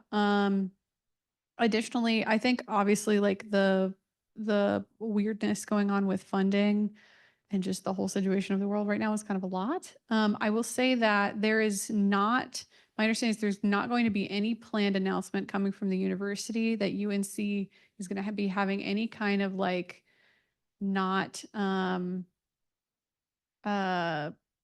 going to be like publicly announcing they're going to be taking less graduate students in for admissions, or they're going to be like university-wide policies about admissions for graduate students. It's going to be done on a department level. So if you have questions about some of these situations related to funding upcoming graduate students that your constituents are worried about, it's going to be kind of on a department by department basis. And so it's best to have that conversation, I think, there. Of course, I'll let you know if anything, on the greater, angle is happening.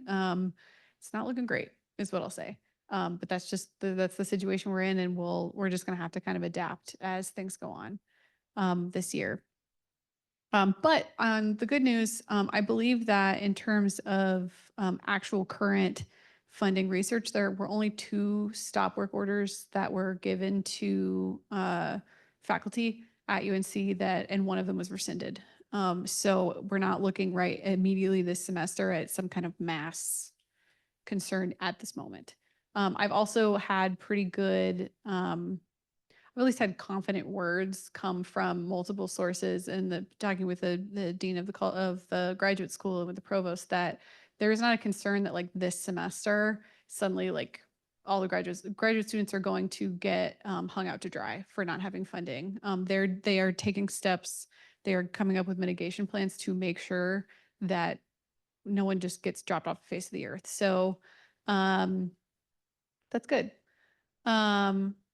So I will say that it's an ever-changing situation, but I just wanted you all to know what I've heard. That's about what I know. There's a couple other projects that we have going on. I don't want to talk for too long, so definitely check the notes for the other projects and stuff that we have that we're working on. We've got some good stuff. And then yeah, this is the last month of the administration. So as always, come hang out with me in my office hours on it's on the website, I think. It's also on the calendar. Tuesdays. They're on Tuesdays. I had one today. Yes. They're on Tuesdays. So as always, that's available to you. So awesome. Thanks. Thank you. I don't really have updates. My updates are I've been meeting just in meetings all month. So yep, I've been meeting with committees. I've been or with the chairs. I've been meeting with Katie. I've been meeting with literally anybody I can meet with. Senator Beck. So earlier this month, we got an email that said you have allocations to spend, but it never said how to spend allocations. Will we be getting that information? Yes, I believe that there is on Canvas a section that says how to spend allocations. If I am wrong, I can just quickly throw out a thing. I will email you if it's not there. I'm just going to assume that it's not there. But there is new other documents showing that. I apologize for the lateness. I've been working with OAs and with other things to try to get these emails out, and I've been receiving emails from y'all. So my apologies. Another question. Sorry, this is just another like finance question. So in terms of when is like the last dates for CUSO purchasing, reimbursements are due, anything like that for my committee, but also for allocations? End of May. No, end of April. It's usually been like right around exam time in terms of that, but I can confirm, shoot a quick email over and I'll confirm that and send over to you, Sam, so we can make sure that gets out. And for using just verbally, just to say it now, you use allocations the same way you can use like any other funds. You just, please correct me if I'm saying something wrong, Katie. You just have to work with QSO, send them saying, hey, I want to do this. This is how I'm spending the money. The same thing you're doing with allocations, the same way you spend literally any money. They have the amount and they've had it since January, how much like y'all have to spend. And I'm sorry that didn't get transferred to y'all as in a timely manner. We were working on it. And especially with possible changes with people completing town halls in the spring, made it a little bit complicated. So I apologize. So again, you just have to work with QSO, set up an appointment with them, and they will give you the P card. They will, or digital P card, and work out that with them. I recommend you have a meeting agenda if you're going to use it for a meeting, or just itemized lists so that you can give them as much information as possible, so they don't say, "Hey, come back in 2 weeks." Are there any other questions? because otherwise I will say I don't have any more updates other than I'm going to be in meetings for the next month, and that's going to be my and transition documents. Chairs, any? Sure. Do my exercise on today. Sorry, I'm gonna try and keep this as brief as I can, but oh, sorry. There you go. Two things. One, as you know, we've probably been conducting an investigation into the Board of Elections. A committee spent a ton of time on that, hours and hours of meetings with members of the Board of Elections, advisors, students who provided testimony and documentation to the committee. So as we talked about earlier, it's kind of a shame that we're on the tight timeline that we are, but hopefully we'll have an emergency meeting right when we get back from spring break, and we'll sort of circle back on these. You should be getting an email from Will with more details on that soon, maybe tomorrow. I don't know. Anyways, secondly, I want to read you all an email that was brought to my attention earlier concerning the current state of the GPSG election. Just on behalf of the committee, I want to let you guys know what's going on. So an email was sent from the BOE advisor to acting chair of BOE. It reads, "Good evening. I know there's a lot happening as it relates to the BOE right now. However, can you please provide me with an update on where we are with GPSG elections and what information has gone out to potential candidates and students?" It's, of course, revolving around the brief conversation we had earlier that no one really knows who's made the ballot, how many signatures were collected.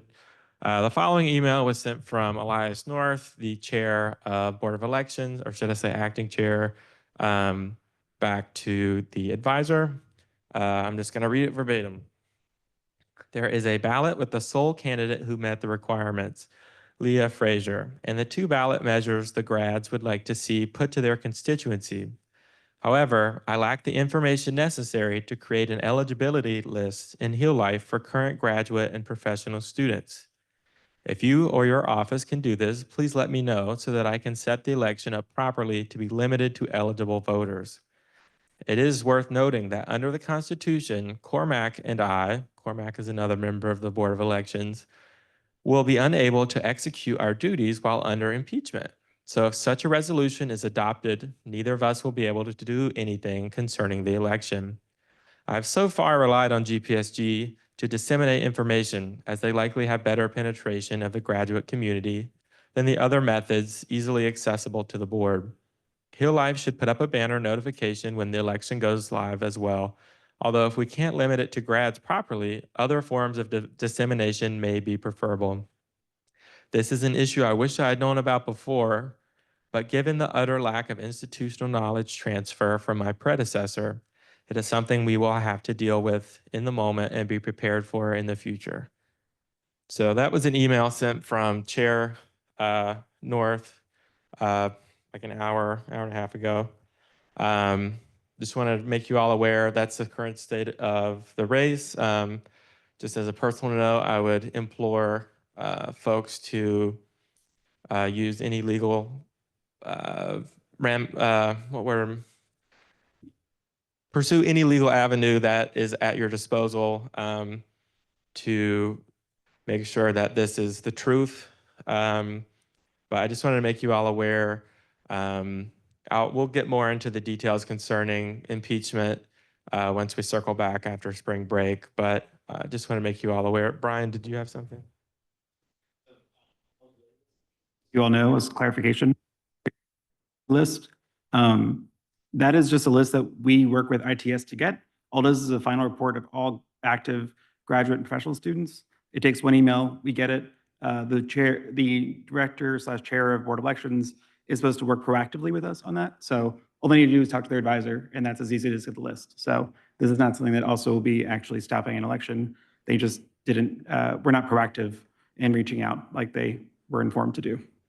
Yeah, and this has been a theme of not coordinating with advisors. But I have word from advisors and folks, faculty advisors, that we can have trust in the election. Samantha. I just want to confirm that for NISA that we can write in, like, if we tell our constituents, these are the two that are running and they would prefer NISA, that they can write in. I'll just say if NISA has completed the election mechanism, which she has because she was able to have was able to get petition or have a petition, they are able to have a writing campaign.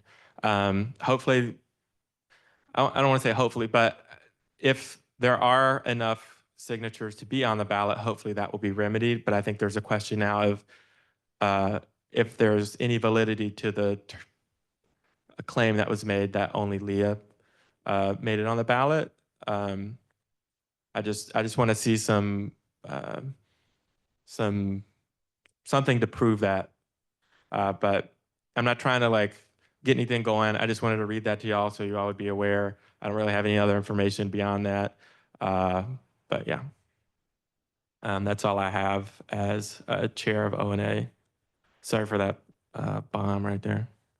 So for chair of appropriations, as I kind of alluded to, we will be putting forth a bill to change the name of appropriations next month. It's confusing, but I just want to let you know that that is happening so that you can start preparing your constituents that next year they should not be looking for appropriations funding, that they will be looking for an organizational award of some sort. Just, I'm putting that out there so that way people know. I will also be sending that out to people who have applied this year as well. I'll be working on changing the all the things that need to be changed according with that. With that being said, the last deadline to submit for appropriations funding for theoretically like the rest of the fiscal year that goes through the end of June will be March 21st at midnight. And so anything that is received after that will not be considered. And that all money needs to be spent preferably by the time that CUSO says it needs to be spent. Meaning that if you do not get your things, get reimbursement forms, purchasing in by that date, we, as the committee, can't necessarily help you, but all money does need to be spent by the end of the fiscal year, period. So anything, yes. That's it for me. Thank you. Let's go with Omar and then Ellen online. Yeah, thank you. So Omar Rabi, Chair of Finance. Two main things that I wanted to bring up is, of course, now the town hall deadline has passed.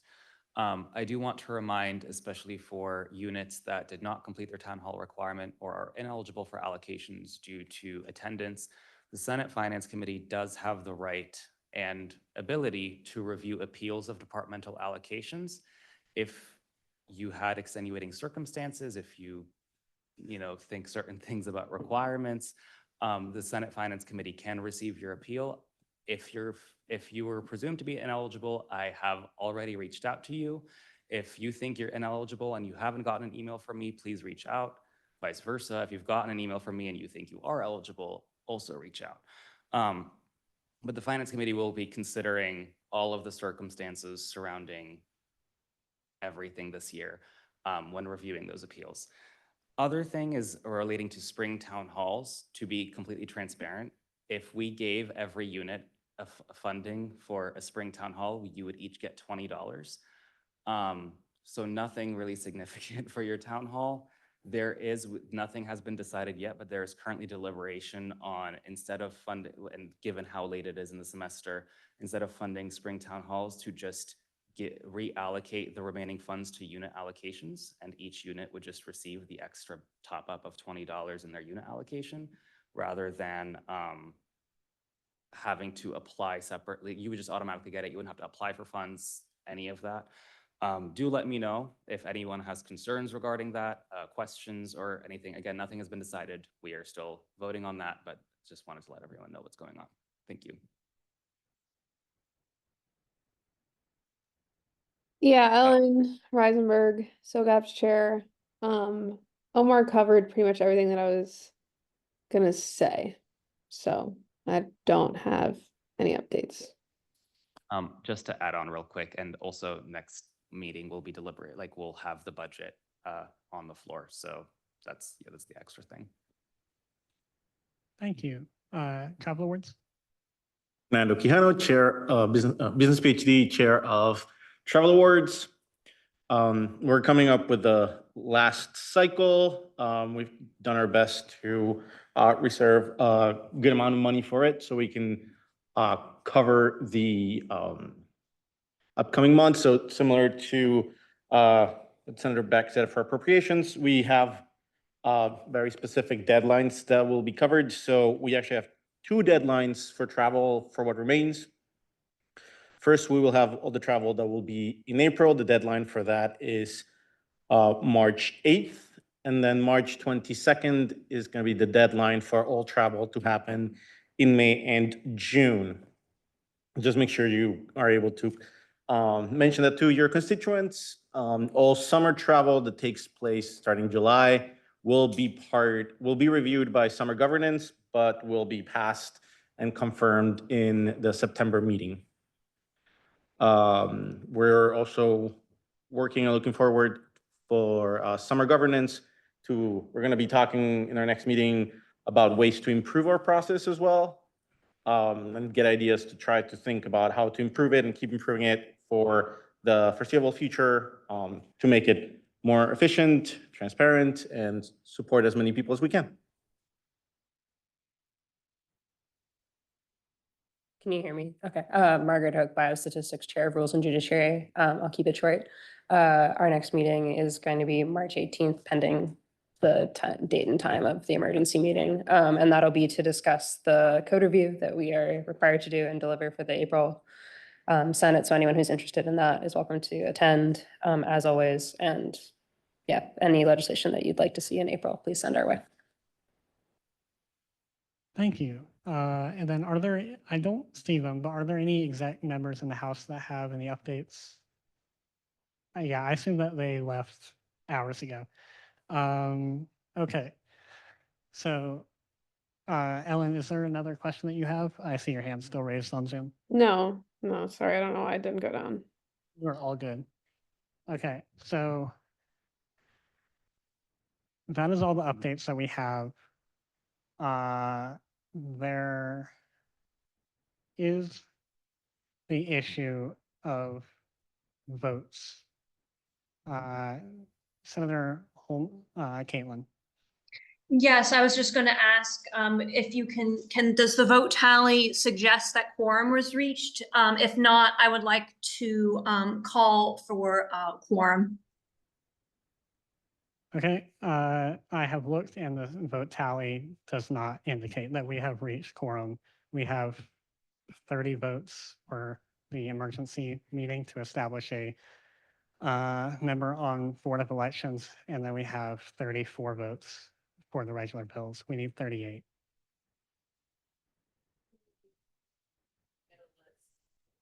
Then I call make a motion to call for quorum. Can we one moment while I look at something?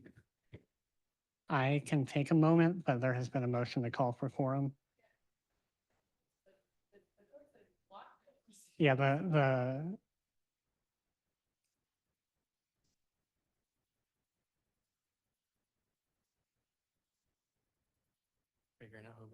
I can do that. I will take my time calling for quorum. While you do that, you might want to ask people whose computers mysteriously crashed, and that's why they're not on Zoom, not because they left, but because their computers crashed, or they needed to go do the laundry or do something, which means they were only temporarily gone and not actually not at the session. while I do that, I'm going to say, make sure you take pizza. There was a lot of pizza here. We knew it was going to be a really long session. We also assumed that a lot of people would be here. So take pizza. Also take other things, especially like the peach, like strawberries and cream Dr. Pepper. That has been here for months. Could we please get a list of all the units that did not vote? Yeah. 1 second while I ruminate on calling for quorum.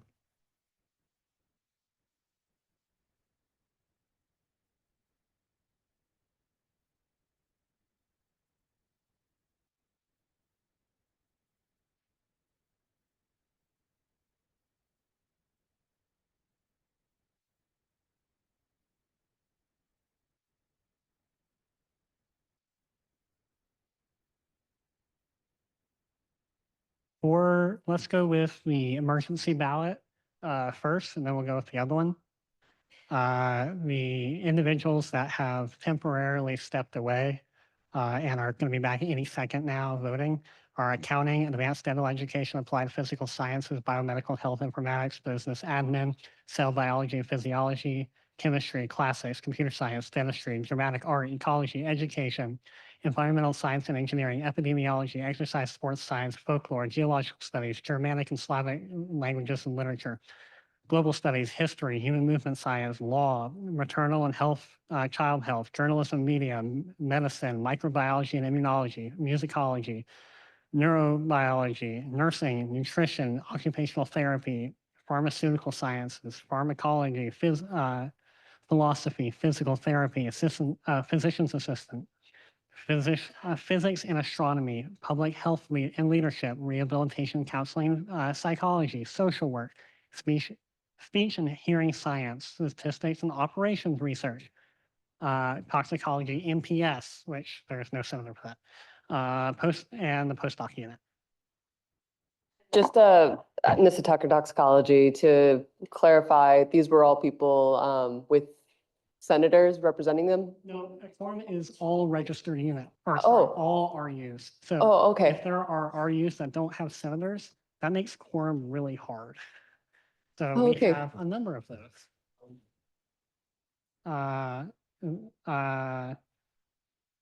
That would be 18 of those positions don't actually have senators to vote. So currently we have 58 senators. So there are 20 total of those amount that could be voting. But they can't vote if they're not currently in the meeting, and technically, as Katie said, as soon as call to quorum, or the call to quorum happened, he locked the doors.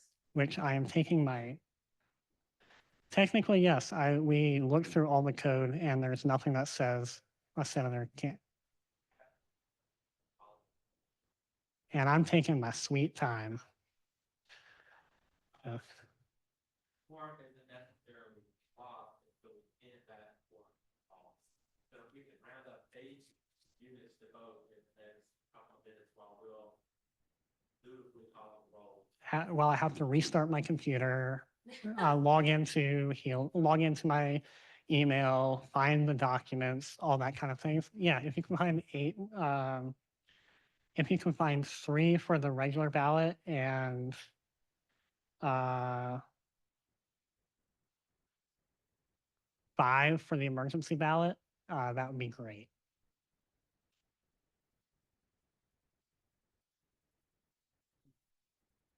Because otherwise we are going to have to vote on this at the emergency meeting, which I'm going to call for the Monday after spring break. Well, it sounds like, Uh, I was just gonna say, it sounds like there are people who voted who were on that list that you just listed out. So I'm wondering if there's a problem with the ballot. I would disagree, but I wanted to say, maybe when you were saying there was an emergency ballot, I think there was some mic issues. So I don't know, can we clarify to everyone still maybe with us on the Zoom that there is a second voting open? Yeah, so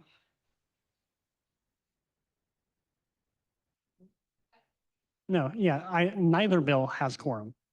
So, and none of them. What the election for the new BOE member, due to it being amended at the middle of our Senate meeting, it didn't make it onto our ballot.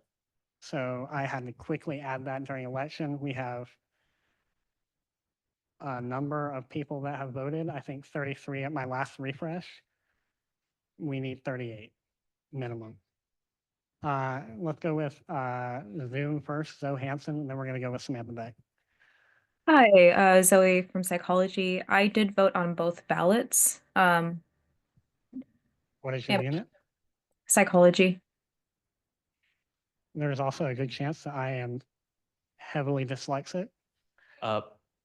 Point of order, just looking at the counts, I'm seeing that there are certain units that are not on here. For example, I know that there's a senator from sociology, but if you look at the ballot there, it doesn't list sociology as one of the units. So Does it it's not? I don't know how that's working.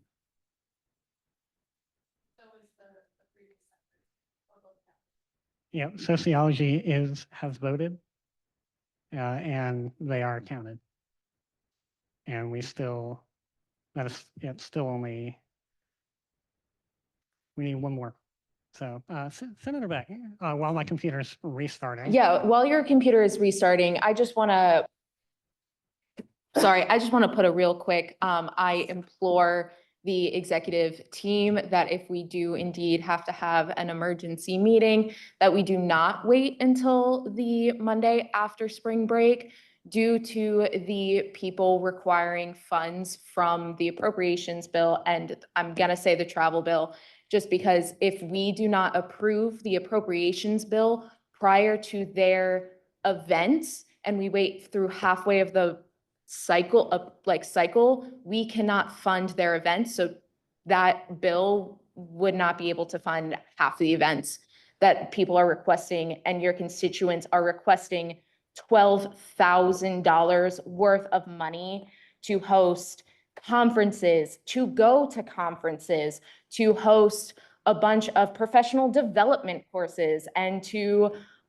do a bunch of other things that they really, really need this money for. I mean, Greg has an event in 2 days to host an informational meeting on how to get people to pass their quals. So I just really implore the peoples and the executive team to not wait too long and that we pass this bill tonight.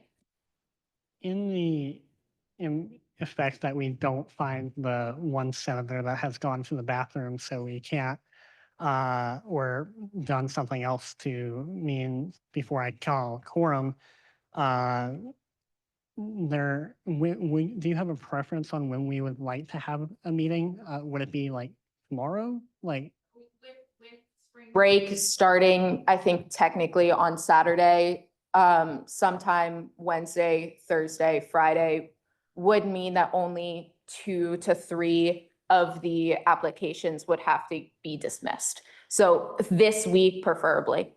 okay, Just not during the JGC meeting tomorrow. yeah, we'll do our best. That if we do have to call another emergency meeting, or call an emergency meeting to pass these bills, that means we're going to have to call a second emergency meeting to do the on the Monday. We can do it on the Monday. I think we would prefer doing it on the Monday rather than the Tuesday, just so we can have as much time. I know Tuesday is better because we're all here on a Tuesday. I saw Fernando's hands, then I saw Fernando Quijano from Chair of Travel Awards. Just want to second the message from Chair Beck. Similar, there's people that are waiting pretty much to get a response from me on the confirmation of their awards so they can make decisions about their travel, because whether they have or not award defines whether they can travel or not to certain conferences. So I just want to second that need and real support of being able to pass these as soon as possible. It sounds like we just got one additional vote. Did you say you only needed one more person to vote?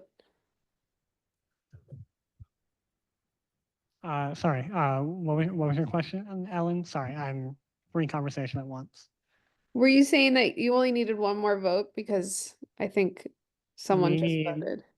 We need one more vote because my count on Heal Life says 37 for the main election ballot, and then the emergency ballot to elect the new BOE member needs three more votes. Is it possible that the senator representing the mathematics department has misspoken in their call for quorum, especially with reflection to the impact that it has on very real financial concerns for organizations and individual students? I mean, procedure is procedure, but if the extra vote at least can be gotten for the main bill, I will withdraw the call for quorum. What are you referring to as the main bill? I'm sorry, the bill that, or I'm sorry, the vote that was the non-emergency vote, the initial vote that contains the appropriations bills, the travel bills, etc. Yes, point of information that now has 38 votes. Okay, in that case, since that passed, I'll withdraw the call for quorum.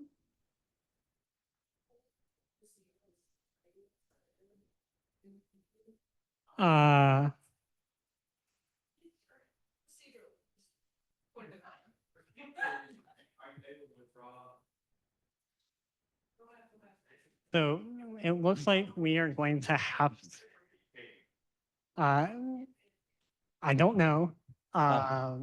Wait, point of order. Can we adjourn voting?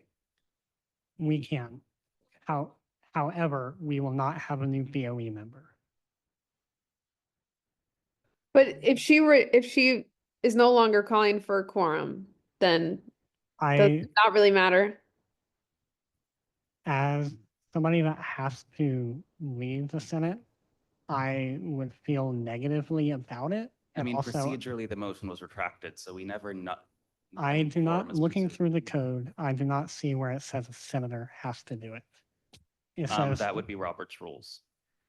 ours, we do not exactly follow Robert's rules. We follow our code, which imitates Robert's rules. Right, but the code defers to Robert's rules in areas that it doesn't, like where it's undefined. So per Robert's rules, the presiding officer of the Senate cannot make motions to the quorum.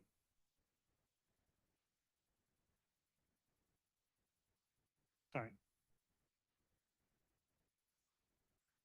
What am I picking So, up? just to ask, We can. what is your feeling now? My feeling is that if we are okay waiting to have a new BOE member until the emergency session, he can do that. That doesn't seem possible at all. It seems like the BOE is completely incompetent and the election is in 2 days. I've also heard that they've never been more than barely competent, and the undergrads did try to investigate them before, and some fixes were recommended. I don't know if they were actually implemented. If we could refrain from questioning competency, especially in a public meeting space that will be recorded and put on YouTube for all time, I would really appreciate that. Point of clarification, I received information that one of our senators has finally been able to return from the bathroom and has thus voted. Could we get a recount at where both of those 36 for the special one? And 36 and 38 for the regular. So, sorry, 39. And so far, 40 has passed, 41 has passed, 42 passed with 34, 9 against. 43 passed with 34, 9 against. 44 passed with 34, 9 against. 46 passed with 32, 4, 5 against, and 2 abstaining.